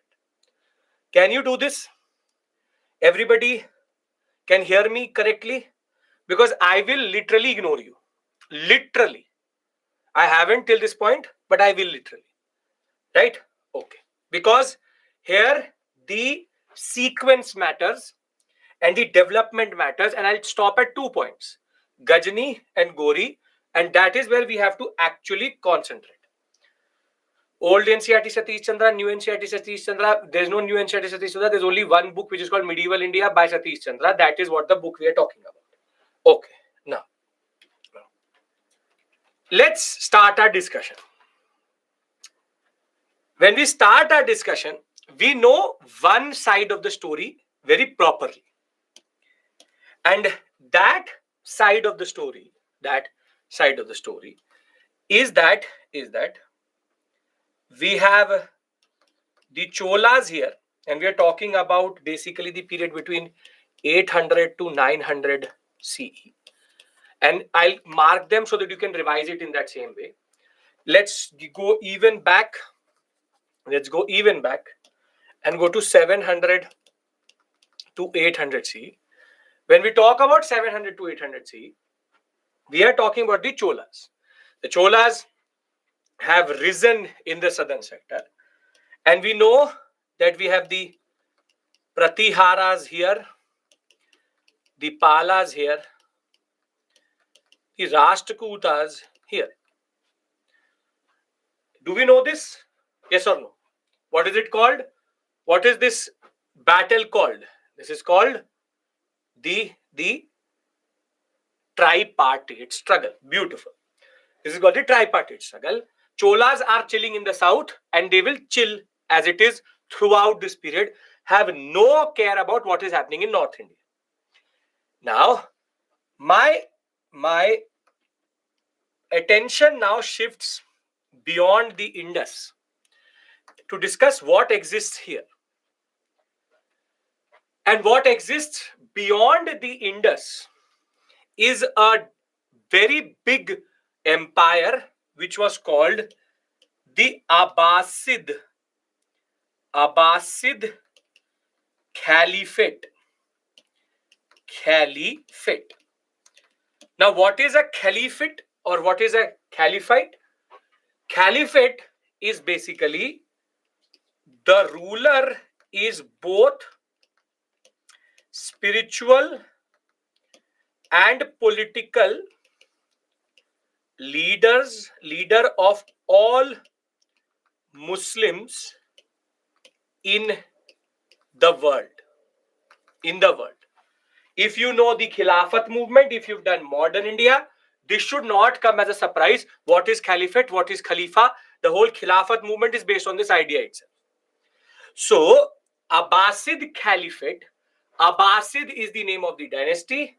Caliphate used to be over the North African zone, used to be covering the whole Sinai Peninsula, and till the Indian border. This is the big empire which the Abbasid Caliphate had. But I don't care about the Abbasids. I really don't care about the Abbasids. What I care about is a certain community which starts to rise within the Abbasid Caliphate. And they are called Turks. Turks, Turkey, whatever you want to call it. Turks are a Central Asian tribe which come from this north of Black Sea sector.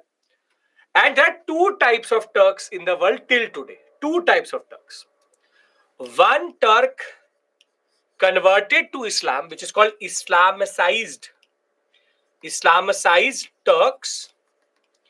And the other one are non-Islamic Turks. Basically, some who converted, some who did not convert. They remained in their own non-Muslim identity, which is their tribal identity. And they were in the north of Black Sea sector. What is Ottoman Empire? Very good question. We will do it after Delhi Sultanate, 1500. So very good question. Very, very good question.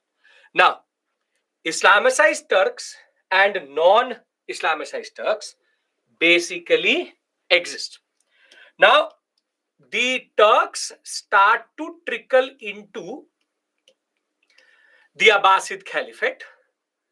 And these are the Islamicized Turks. Very, very good fighters. They're called Ghazi soldiers. Very good fighters, become palace guards. Basically, they're in the lower ranks. They are in the lower ranks at this point of time. And they will start to rise slowly but surely. And Abbasid Caliphate is just the setting stage. Stage is set. Now, my first story is complete. Pratiharas, Palas, Rashtrakutas, Cholas, Abbasid Caliphate with Turks inside it. With Turks inside it. Turks right now are basically low-level officers, but start to rise. Are we clear about this? Who is the Abbasid ruler? What is Abbasid Caliphate? Does not really matter to us. I have to take the one step forward, which is more important. Are we clear? This is the stage set. This is the story where our concept starts, and I brought in the first actor, which is the Turks. I want everybody's yes, then we move forward. Yes? Okay, beautiful. Now,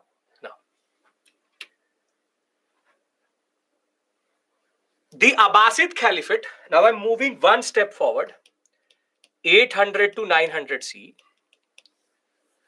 Between 700 and 800, the Islamicized Turks have started to enter the Abbasid Caliphate.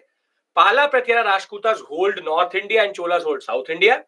And the Abbasid Caliphate has been existing for now close to 150 years. Does not really matter to me. Are in the later stages. Turks who are non-Islamicized and Islamicized Turks have come into the Abbasid Caliphate, have started to rise in ranks. So there's no rocket science here. I've explained it again. Pala, Pratihara, Rashtrakuta, Chola, Abbasid Caliphate, Turks within it. I don't care about non-Islamic Turks. Stop asking me questions. I'm ignoring you very actively. Now, 800 to 900 CE, what happens is this dynasty starts to decline. The Abbasid Caliphate starts to decline. The recipe remains the same, standard things which are there. And the Abbasid Caliphate declines to give one of its governors a lot of power. And the dynasty which comes in place of it is called Samanid dynasty. Samanid dynasty.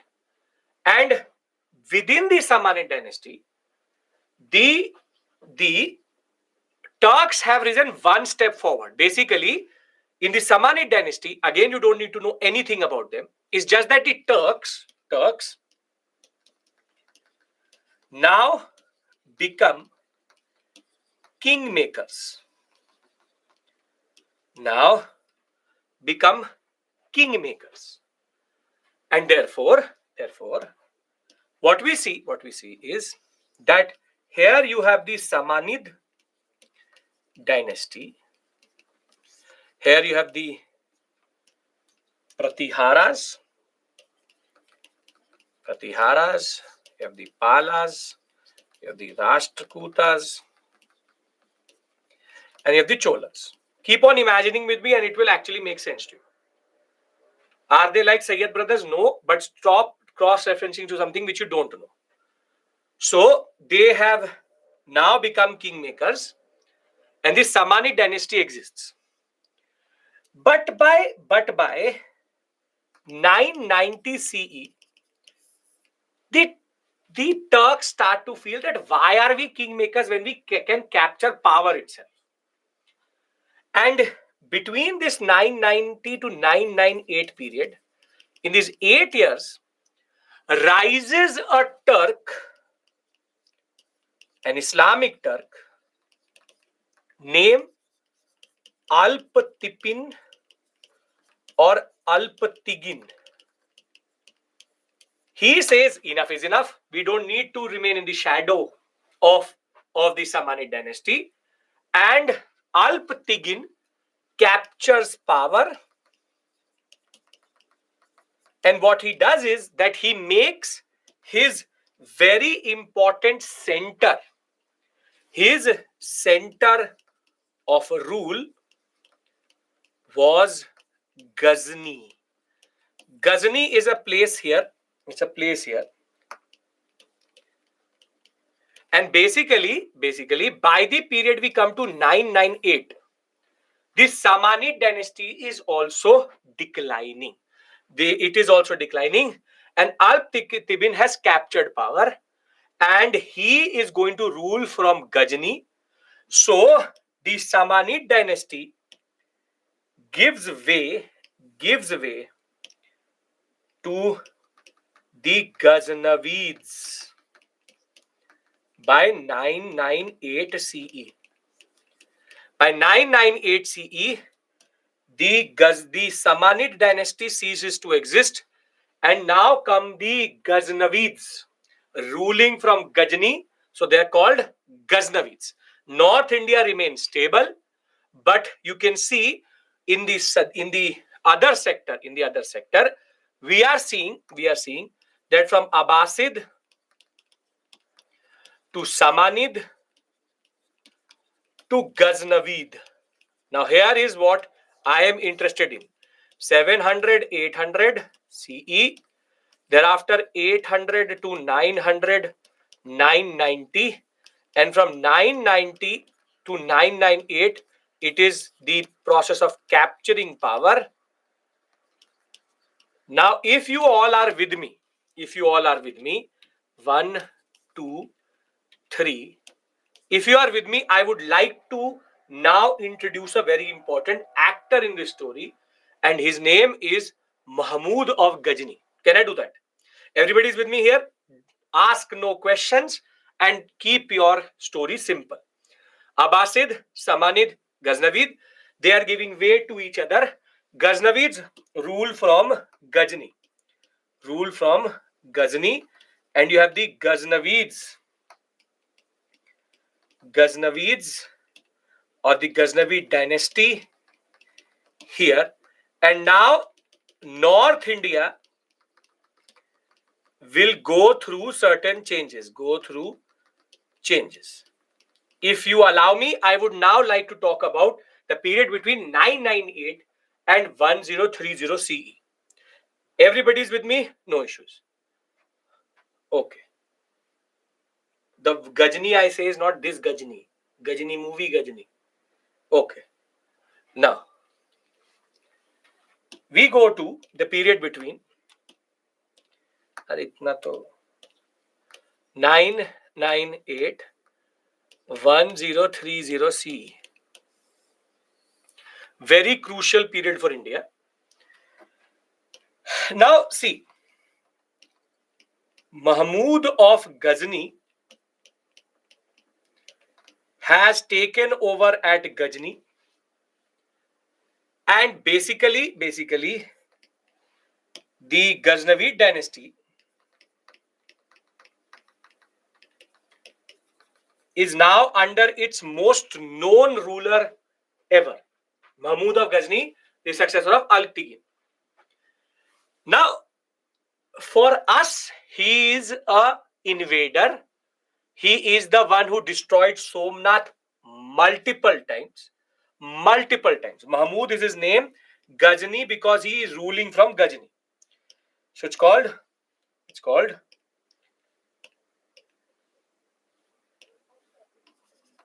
Mahmud of Ghazni. Mahmud of Ghazni, ruling from Ghazni. So Ghaznavid dynasty. Listen to the words which are coming out of my mouth. So Ghaznavid, Mahmud of Ghazni. Mahmud is his name. Ghazni is from where he rules. Now, he is known to us for the one who destroyed Somnath not 17, but 13 times out of the 17 times he came. Thereafter, in certain texts, it will be written 17 out of 17. He is also the one who destroyed multiple temples on his way. And in Iranian culture, in Iran, he is known as the one who protected Islam in this sector. So the Ghazni dynasty, just to show you this, the Ghazni dynasty was quite big, the empire of Mahmud of Ghazni. And he always had a lot of pressure from the north towards the non-Islamic Turks, basically attacking the Turkish dynasty of Ghaznavids. Ruling from Ghazni itself, near the Khyber Pass, the fact was he was the one who protected Islam in this sector. So in Iranian culture, he is known as the one who protected Islam in this area. But in our history, he is known for a totally different thing. Why did he destroy temple? I'm coming to that. Patience is going to be key here. Every question will be answered to you. Now, unfortunately, when Ghazni rises in India, there is a process of political fragmentation, and the Satvahana poison will now start to show its true colors. And the problem was, see, South India Cholas are there, but they don't care about what is happening in North India. Now, in North, the Pala Pratihara Rashtrakutas start to decline. And ironically, the Pala Pratihara Rashtrakutas, their feudatories were mostly Kshatriyas. And their feudatories were Kshatriyas who later took the title of Rajputs. They were the Kshatriyas who were born to rule. And now we see Rajput dynasties rising as feudatories. So what happens is, in India, there's a proper dismantling. In this sector and in this sector, here you have what are called the Hindu Shahi rulers, Anangpal and Devpal. And here you have somebody called the Sultans of Multan. They were an offshoot of the Samanid dynasty and were able to establish themselves in this sector. So these two basically become the de facto border. They become the de facto border. De facto means basically if you have to enter into the subcontinent, Hindu Shahi rulers and Sultans of Multan have to be there. All of this history is quite well documented by Al-Baruni itself, and we have indigenous sources also telling us. I'm not making this up. ये मेरी मनगढ़ंत कहानी नहीं है. This is not what I'm making myself. It's a proper way in which it has been documented. So don't tell me, sir, you said, sir, that said. No. If you know a different history, I'll be happy to know it, but I don't care about it. Now, the Palas exist, but they are shrinking, and they have given birth to the Senas. In the Deccan sector, the Chandelas as Rajputs are rising, and the Rashtrakutas are still there, but they are shrinking. At the same point of time, here is the real problem. Here you have Tomars, you have the Pratiharas, you have the Chauhans, you have the Gahadwalas. And now India is basically a jigsaw puzzle of different small and big rulers. You have the Chauhans, you have the Tomars, you have the Pratiharas, the Gahadwalas, the Senas, the Palas, the Chandelas, Rashtrakutas, and by the later period, you will have somebody called the Solankis also rising in this sector. The Solankis, but not right now, later. Chalukyas already risen, Vaibhav coming from back. Now, they are back. Basically, the Solankis are called Chalukyas. Rajputras and Rajput, same people. Now, it is in this period that everybody understands where did Tomar, Chauhan, Gahadwala, Sena, Chandela come from. Everybody understands that, right? Everybody understands that? What is the answer to that question? Where did they come from? They all were what of the Pala Pratihara Rashtrakutas? They all were feudatories. Beautiful. They all were feudatories of the Pala Pratihara Rashtrakutas, and therefore they came out as soon as central power started to decline. Great. Now you understand the importance of the discussion. Now it is in this period that Ghazni used to take a certain route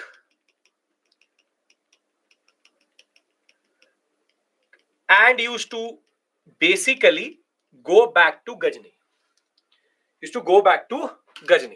Entering from the Khyber Pass, exiting from the Gomal Pass. Now the question was, why did Ghazni come to India? First question. Second, why did he not expand into India? And third, what is that about India that it became so easy to come 17 times? Now, the first question is, Ghazni never had territorial ambitions about India. Never had territorial ambitions. He just saw India as an ATM. Because he was expanding towards the Christian sector, which is towards Europe, which was more important to him. He knew that in India, he will find wealth because India is prosperous. So his entry into India was in no way a religious, as a lot of people talk about it. Religious, no. It is politico-religious, maybe. Politico meaning it's not even politico, it's politico-economic religious, meaning he's coming in because of economic reasons. He's coming in because he needs the wealth of India to fund battles which he's doing with the non-Islamic Turks and towards the West itself. So he has no, remember, this comes in the examination, has no territorial ambition. If he had, maybe the story of India would have been different.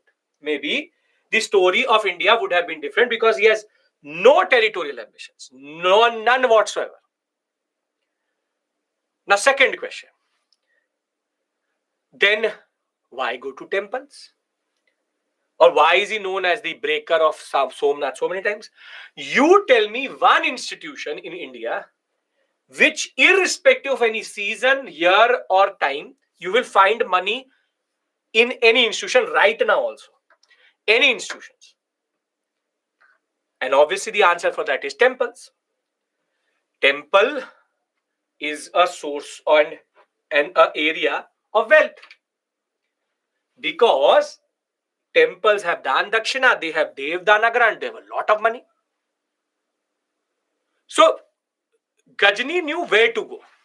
He knew that Somnath temple was one of the most prosperous temples in this sector. And he also had found a very interesting route.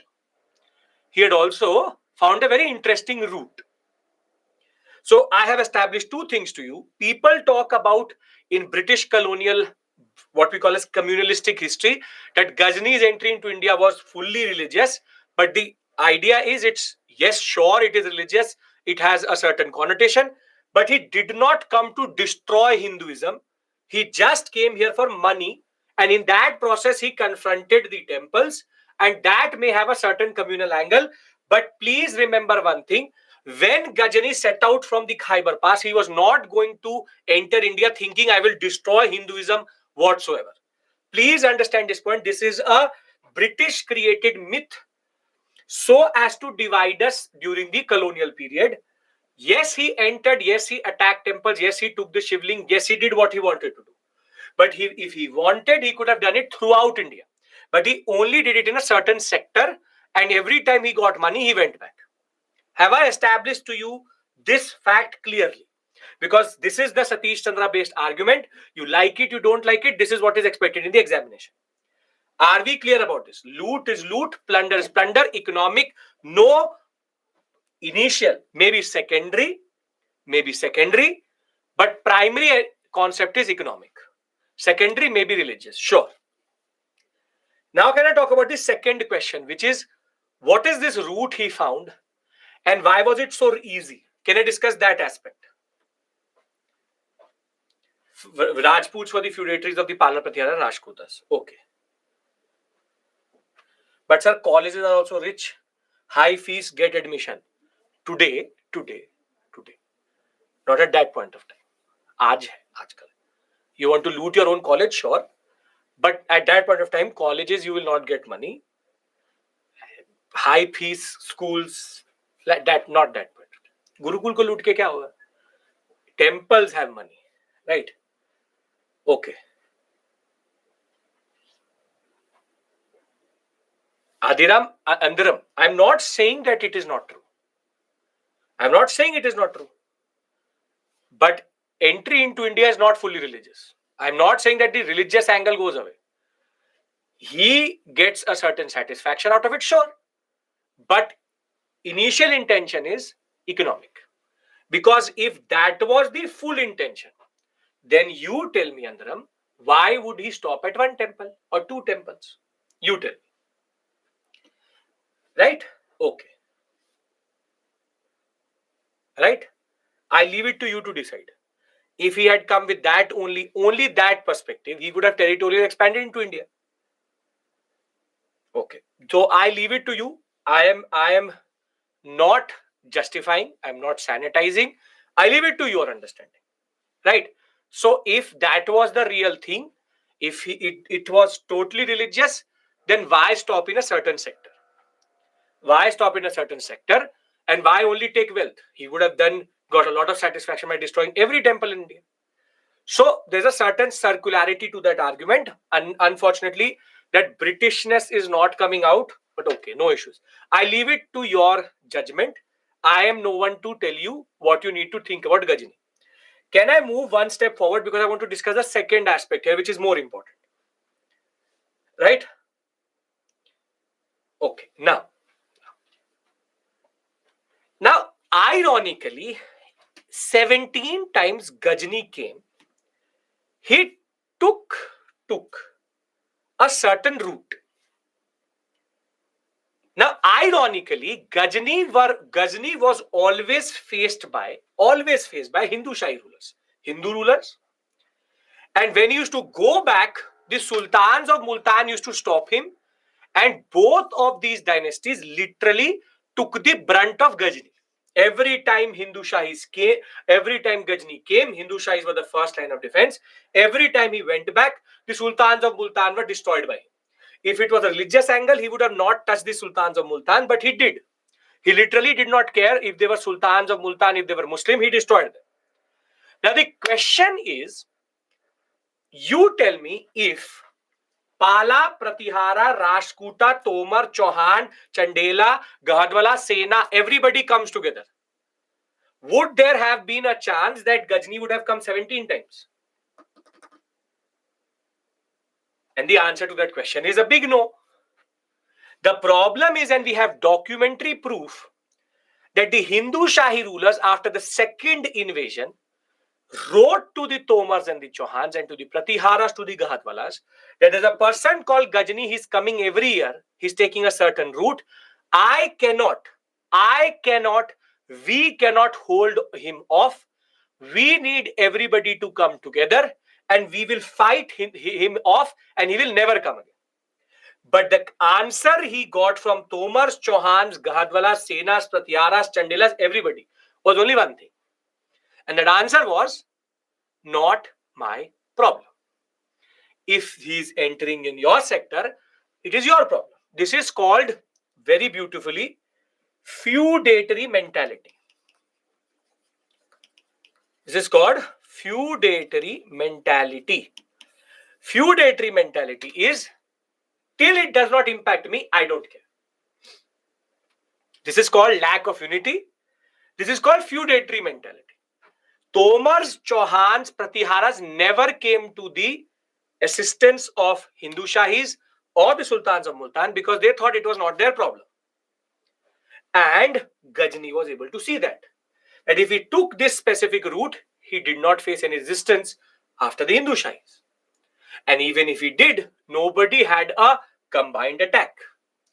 This is what enabled him coming to India 17 times, which nobody talks about. And nobody is going to talk about it because it is an advantage which Ghazni has, which basically what the British also had. If you look at it, exactly same situation the British used. Lack of unity, too many political units, all trying to kill each other. This is why Ghazni's entry into India was so easy. This is why he saw India as a ATM. And this is why there was never any proper resistance to him. You have always asked this question. He came, why did he destroy temples? But you tell me, in the era of Rajputs, how was it so easy for him to basically enter India, take what he wanted and went back? Why? This is the more relevant question to ask, which is why? Amit, Somnath was so prosperous. Every year he could loot. Next year again money was there. So it's a safer route because it does not have to touch the Tomars and the Chauhans. That that he is very cognizant of who to touch. He knew Hindu Shahis will never get any assistance. Hindu Shahi rulers will basically get destroyed by this.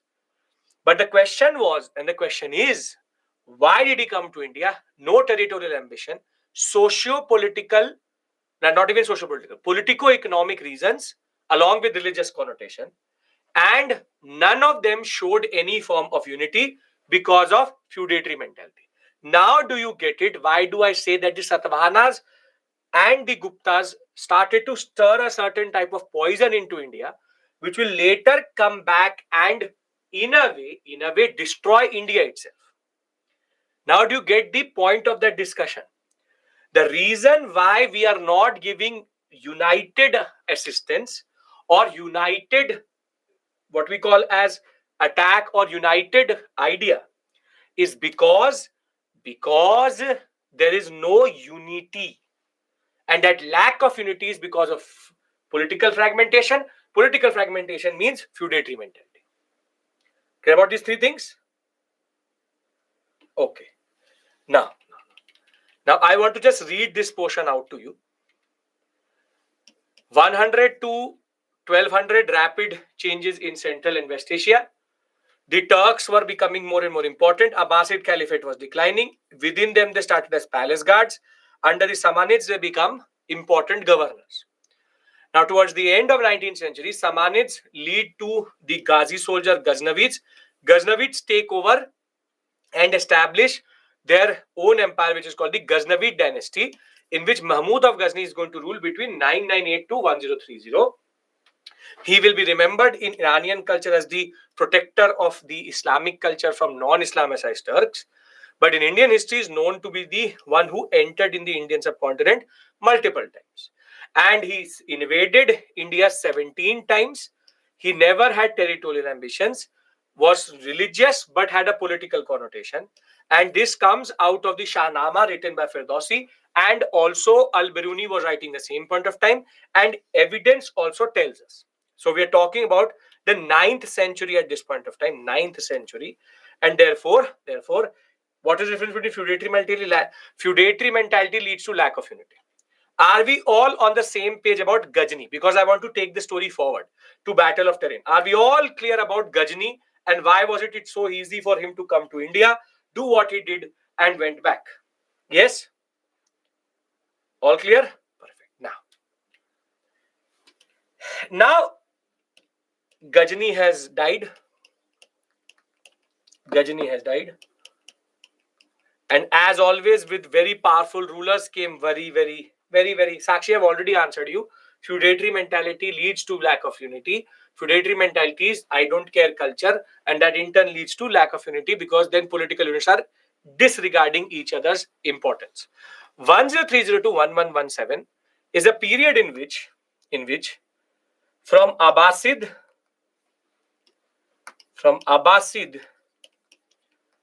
to Samanid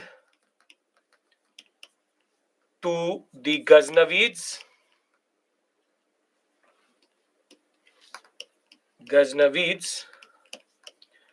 to now we have what are called the Seljuks. And basically the Seljuks, again one type of Islamic Turks, Seljuks.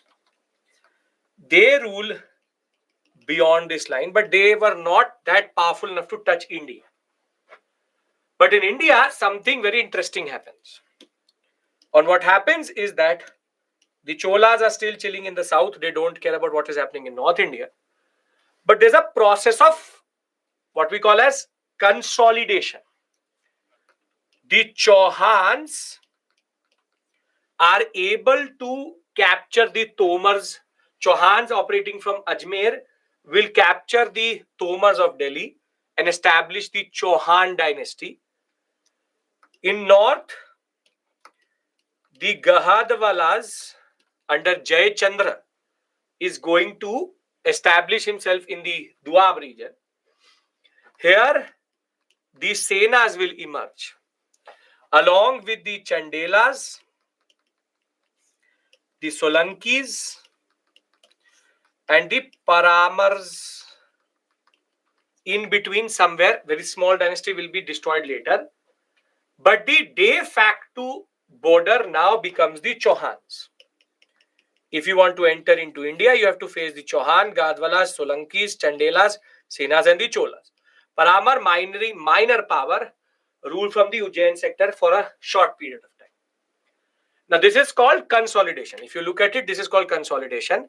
The period where the Palas, Pratiyas, Rashtrakutas are totally gone. Yes, the Paramars of Malwa, they will be taken away, and the Chauhans, Gadwalas, Senas, Solankis, Chandelas, and Cholas will be the ones who will rule India. Now, if this you understand, which is further consolidation, let us create the context in which the first battle of terrain will happen, which I can discuss with you if this is clear. If you all are on the same page with regards to this. We are? Yes, we are. Very good, very good, very good. Very good. Now, we go from 1117 CE to 1191 CE. This is where things will become interesting. And I am telling you, if you try to read this section, close to 150. I've actually gone through at least 90 pages with you with regards to that. Now, we started with Abbasid. Then we went to Hindu Shahis don't exist. 17 times battered by Ghazni. There's no way they will exist. Abbasid leads to Samanid, leads to what we call as Ghaznavids. Ghaznavids leads to Seljuks. Very good. Now, the Seljuks don't decline into one, but two units. One is called Khawarizmi dynasty, and the other one called the Gurid, ruling from a place called Gor. Ruling from a place called Gor. They're called Gurid dynasty. From Gor. Sometimes called Gor, Gurid, whatever you want to call. And the placement of these two is very interesting. The placement of these two was that the Gurids were in a way sandwiched. You have the Khwarizmi dynasty here and the Gurids here. And from Gor, a person is ruling. He's known as Muinuddin Shah, whatever you want to call him. We call him Muhammad of Gori. Muhammad of Gori. Muhammad of Gori. Name Muhammad Gori. Now, very simply, Chauhans are here. Solankis, Gahadwalas, Senas, the Cholas, and the Chandelas. Now, Gori is in a very difficult situation. He can't go westward because Khwarizm Shah, the ruler, his name Khwarizm Shah. Khwarizm Shah is extremely brutal in pushing the Gorids, sandwiching it. Here you have the Chauhans, and he is basically stuck up in the worst position. Is that area very fertile? Is that area very, very fertile? And the answer to that question is no. It's mostly the Pamir Knot or the Hindu Kush mountains. Yes, nothing.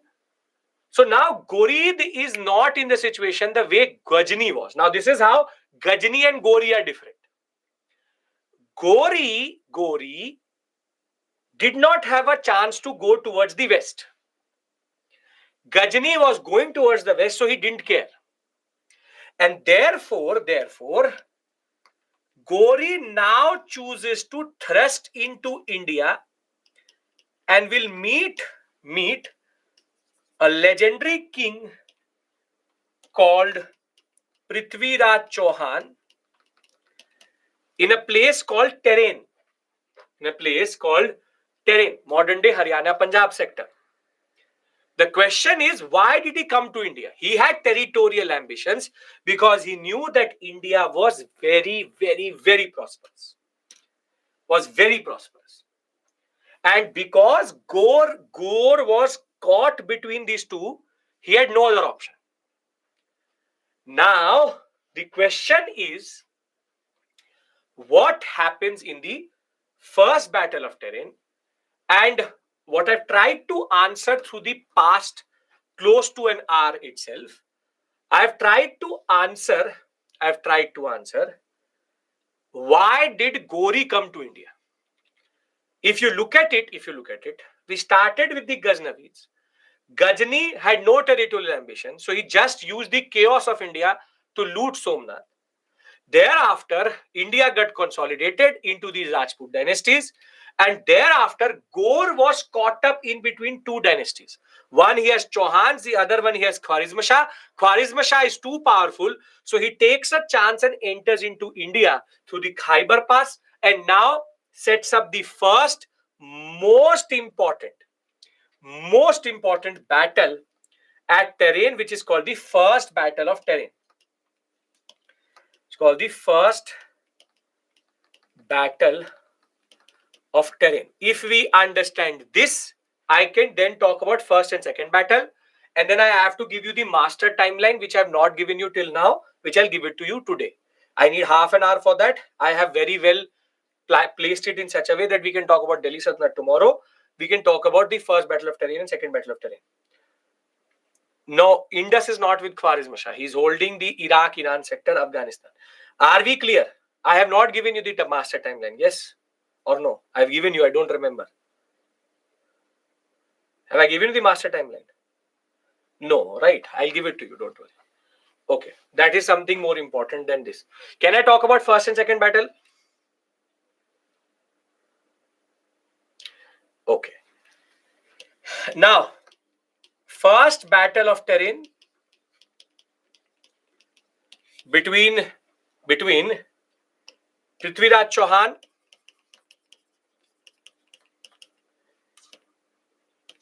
and please don't watch that movie because the director forgot that there's a difference between Gori and Ghazni. Prithviraj Chauhan, because the whole movie somehow Prithviraj Chauhan was fighting Gori, not Ghazni. Ghazni, not Gori. I don't know why, but sure. Prithviraj Chauhan versus Muhammad of Gori. Now, in this battle, Prithviraj Chauhan wins.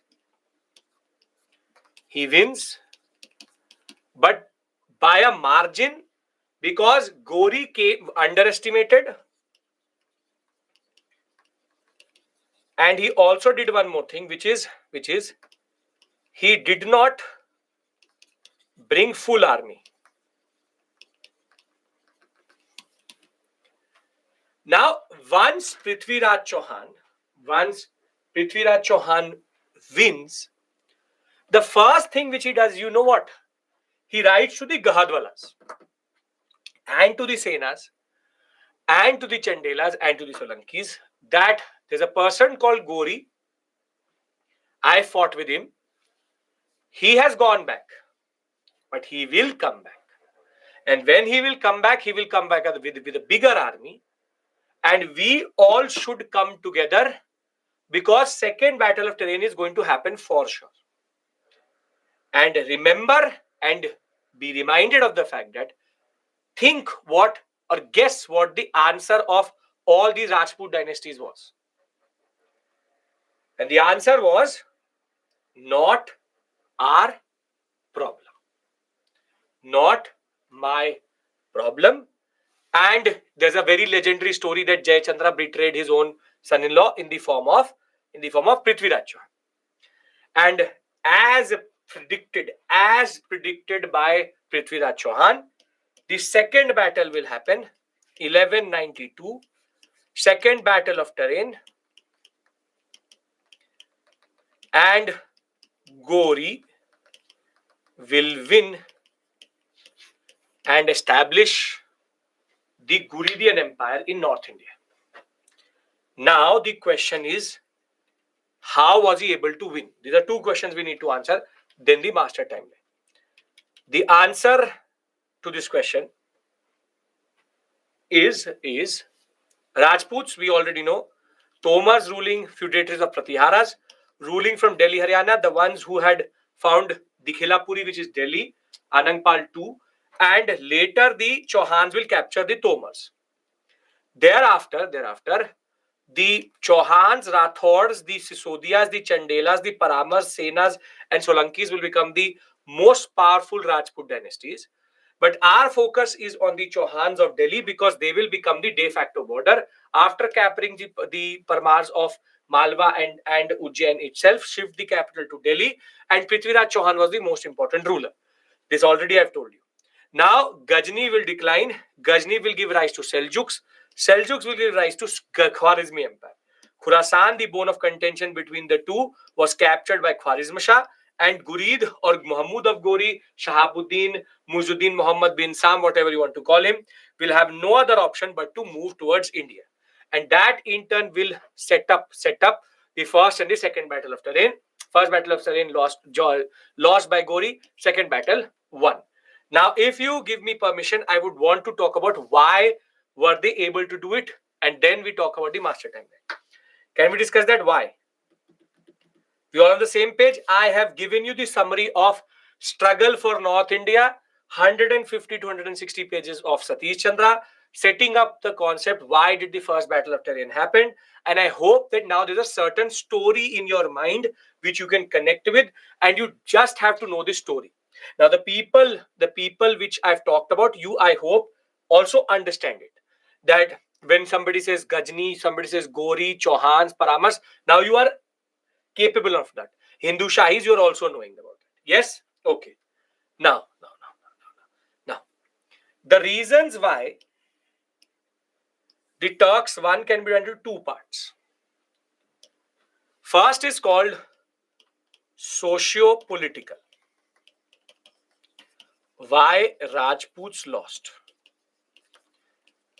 See, there's no doubt that the Rajputs are brave. There's no doubt the Rajputs are the most capable in everything. But here three factors actually destroyed them.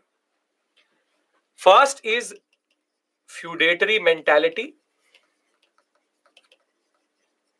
which leads to lack of unity. And last is fragmented army.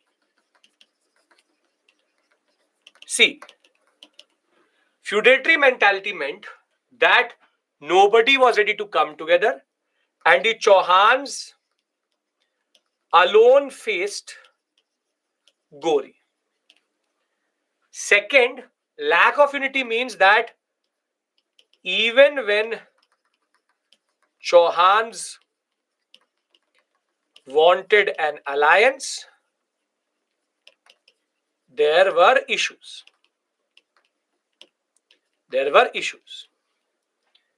And third is fragmented army meant the resistance and chaos was fragmented. Means that as soon as they started to lose the battle, all the feudatory armies of the Chauhans, because Chauhans are also ruling in a decentralized manner, they started to leave. They said, we did not come to die in the hands of Gori. We are going back to our small ruler. When you don't have one standing army, the fragmented armies, basically the armies of the feudatory, started to disperse and left Chauhan empty. So here comes the socio-political. Now comes the technological. And the technological is also quite interesting. Are we clear about socio-political? I've been creating the context for the socio-political now close to 3 to 4 classes. Can I talk about technological? Okay. Technologically, they had 3 advantages. Horse-based army versus Chauhan's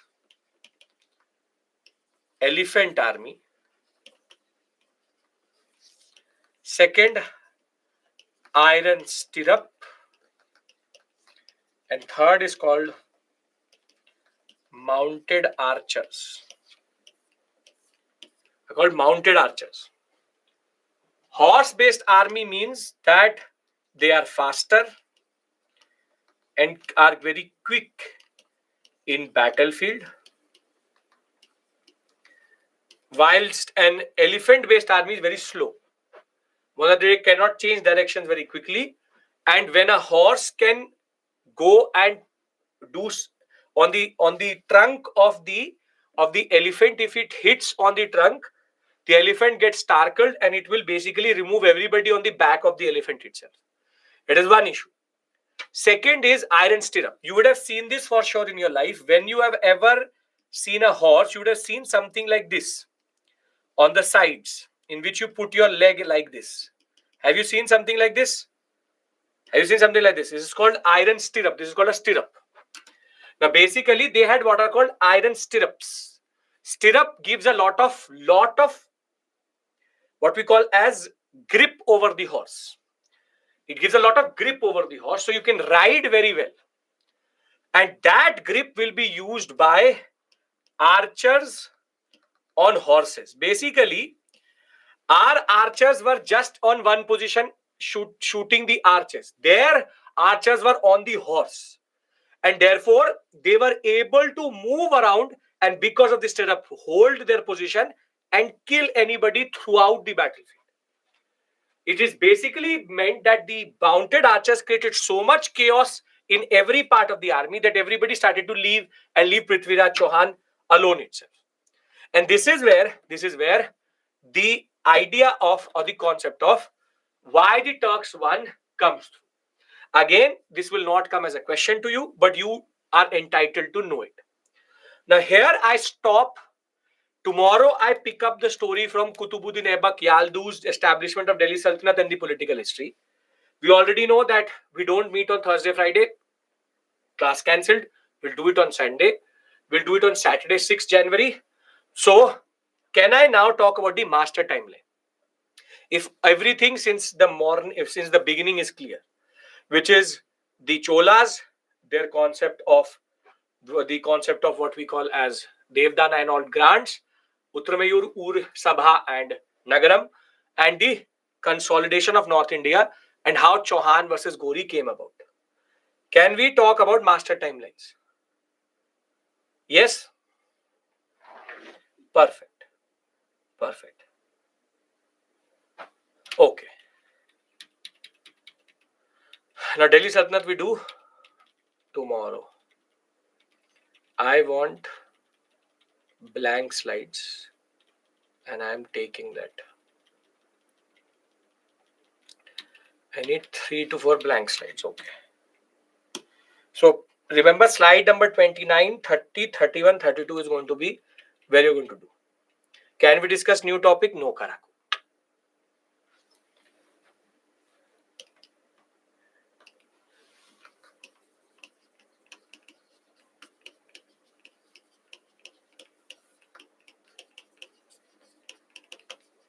Okay. Jayachandra the main reason. No. He's not the main reason. He's just a the bahana hai. It's not. It's more than that. It's more than that.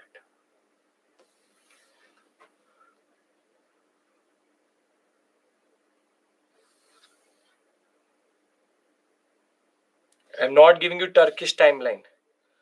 I'm giving you from ancient to till whole ancient timeline in that regard. That is the purpose of this discussion. I told you I'll give it to you. That is the promise I made. And this is going to be something where we're revising everything now further.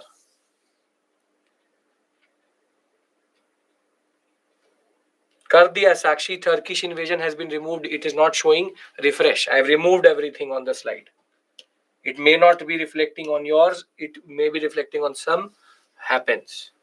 Okay. Paleolithic, Neolithic, Indus Valley Civilization, Early Vedic. And I'm not going to take questions which are basically based on Gajni effect. Later Vedic bhi kuch tha. Mahajanpadas explain. Again, these questions I will not take. You have the recordings. Please go through them again. I am not going to repeat everything because you don't remember. Straightforward. Chalcolithic within IVC, I take it. Puja, IVC, I've taken it within Chalcolithic itself. That is more important to me. Now come the what we call as Shunga, Indo-Greeks, Sakas, then come the Kushanas, Sakas, Guptas, post-Gupta. Post-Gupta.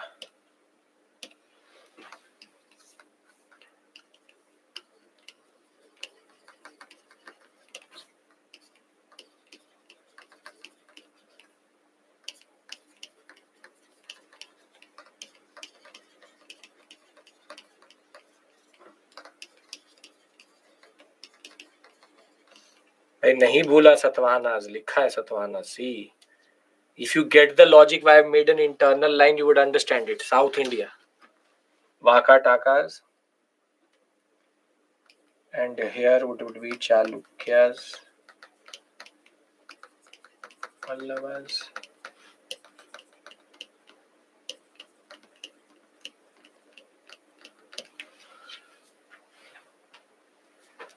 Now,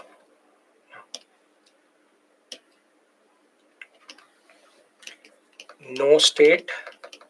This is the story of only political, so I will write economic and society differently. No state, early state formation, mature state, but nature not known, mature state, nature not known, tribal polity, rise of territorial kingship, monarchies and Gana Sangha, centralized empire, decentralization starts to set in, decentralization via land grants, fully decentralized,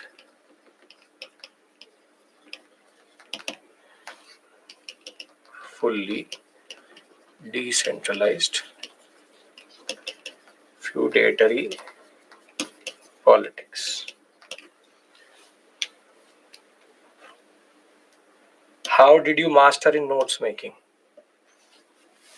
12 years of studies. No tax, no tax, no tax, no tax, no tax.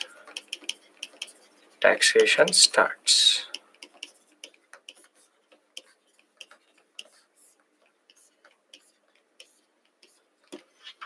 This arrow means what? It is going through the whole period. Starts in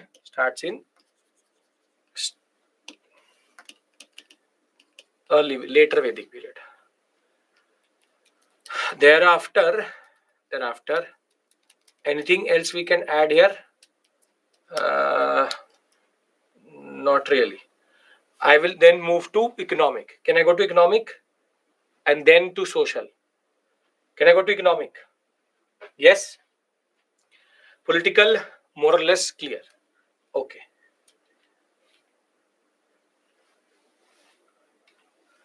Now,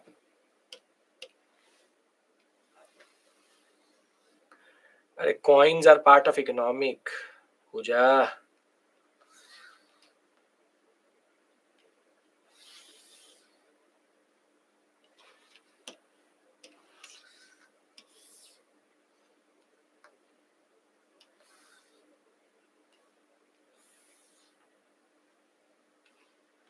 Okay.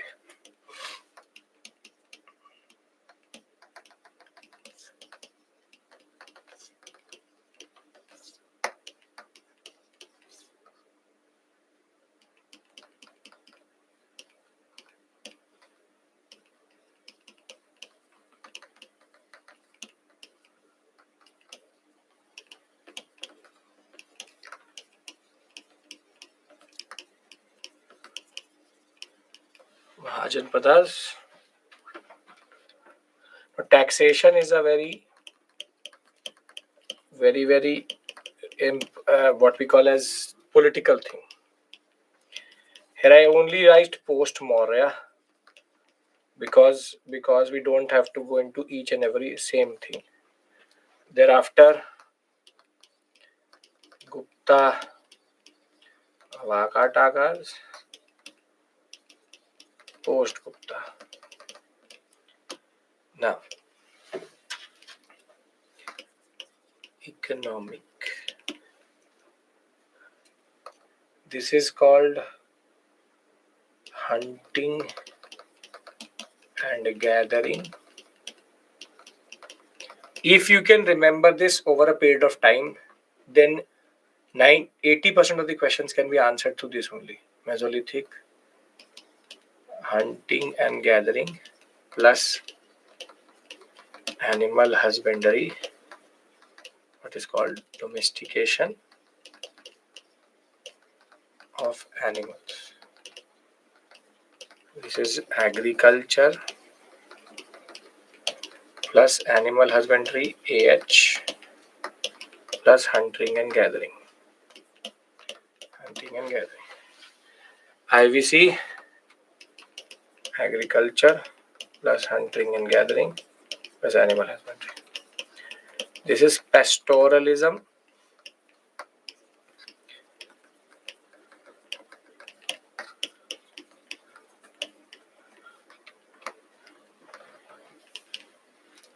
Megalithic, pastoralism, agriculture,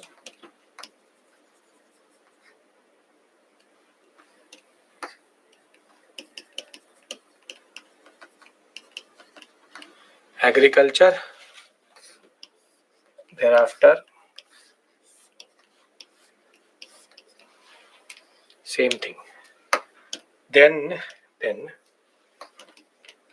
no trade,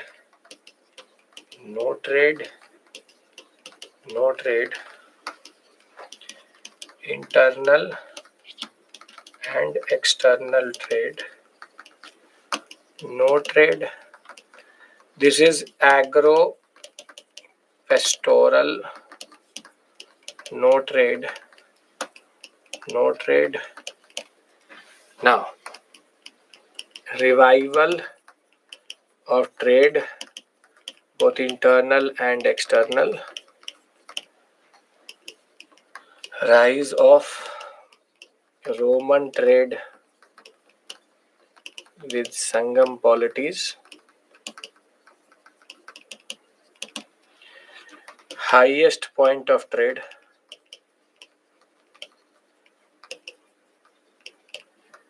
trade starts to decline,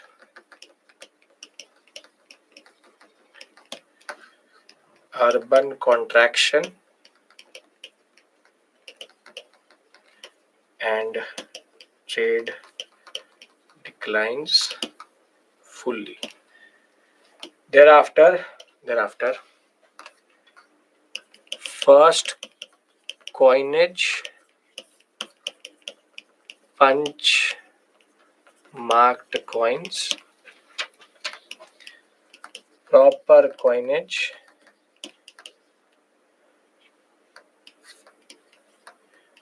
Indo-Greeks, proper coinage, Indo-Greeks, and same story. Thereafter, stone,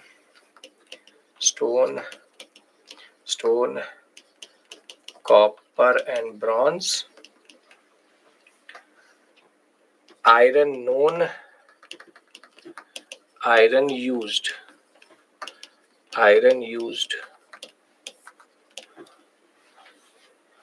right? Anything else we can add in economic? Anything else?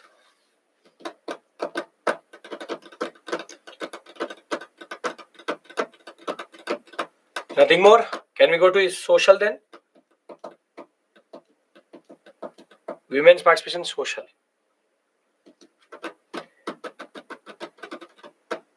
Okay.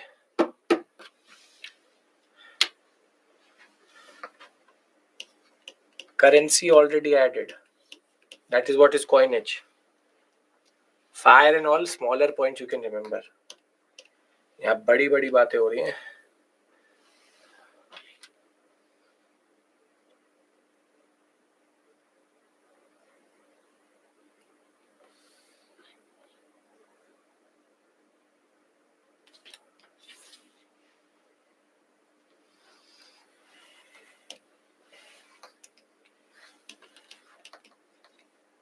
Paleolithic,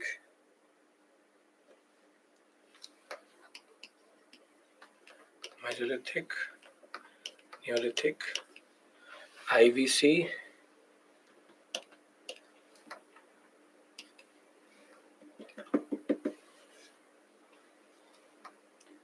then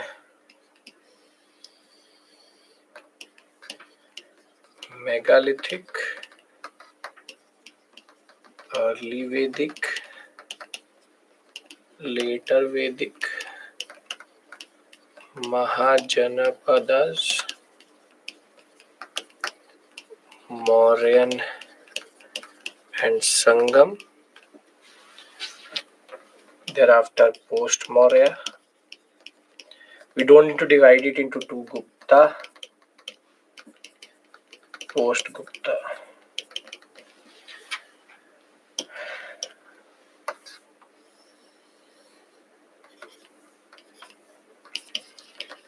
Complex society. That's what we already know.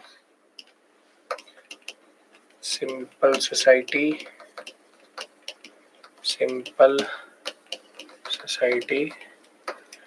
Neolithic,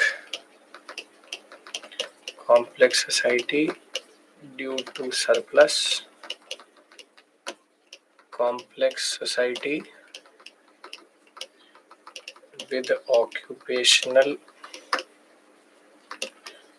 differentiation. Now comes the most interesting, which is early Vedic. So we can talk about no religion, rituals and burials,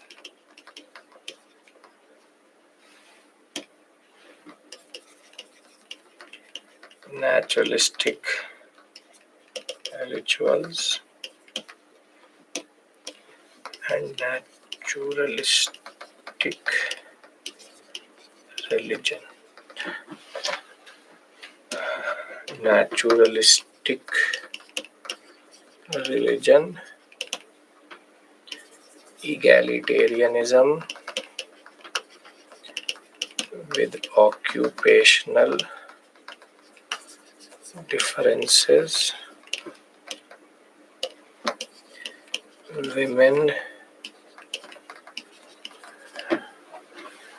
women had access to wealth and education. Wealth and education. Naturalistic rituals means ritual related to nature. Natural citizen, egalitarian, women, men. Okay. Then comes the most dangerous period, which is later Vedic. Fourfold Varna system, Vedic Brahmanism,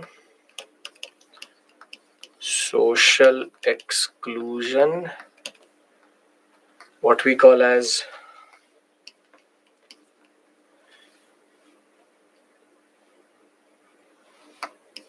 dominance of men over women.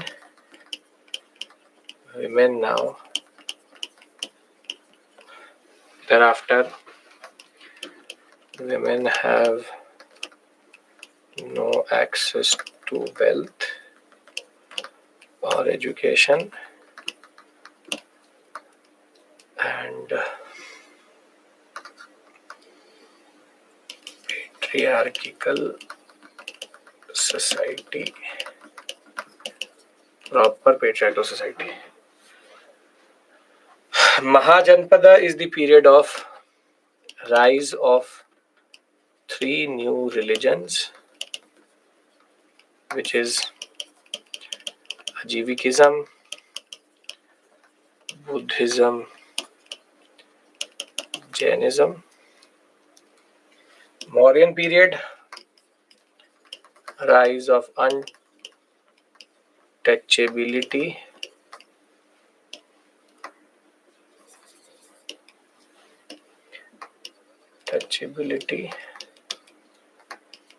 and thereafter post Maurya, rise of caste or Varna samskara.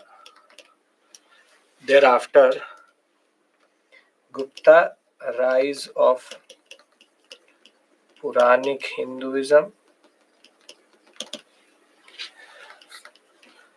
and decline of Buddhism. Anything else we can add? Any point we missed? Not a minor point, major point.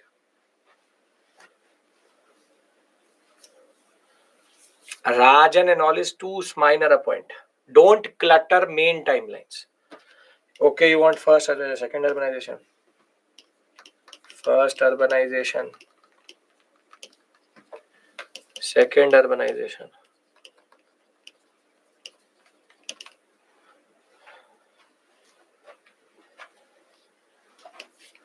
Two processes. Assimilation and intermixing. Here it is tribal assimilation.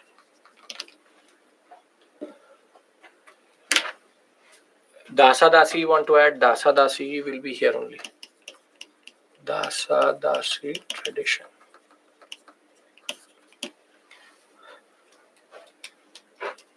Marriage and all is not that important. Marriage again early Vedic period. Are we now clear? You want to add in economic, we can add land grant tendency. So this is the power of the political timeline. This is a master timeline. Basically, whatever we've done between 2 million BCE to 650 CE, all is in this slide. Wherein from Paleolithic 2 million to 650, political, economic, social. You should be able to make it after doing revision, but this is basically the way you have to understand it generally. Generic understanding is based like this only. Ritualistic kingship and all is automatically implied here. Ritualistic kingship comes here. That's not an issue. See, these are very minor points. These are major points. This is how ancient works. If you can remember this timeline, it will help you in art and culture also. And generally, this is how you can remember everything. Everything else is just filler where I've given you more political details. If you remember this, you are doing half of the job already. Mains question also you can answer from this area. After that, if you fill in the details which I discussed in the examination, Pooja, you don't have to give it. You're already a student.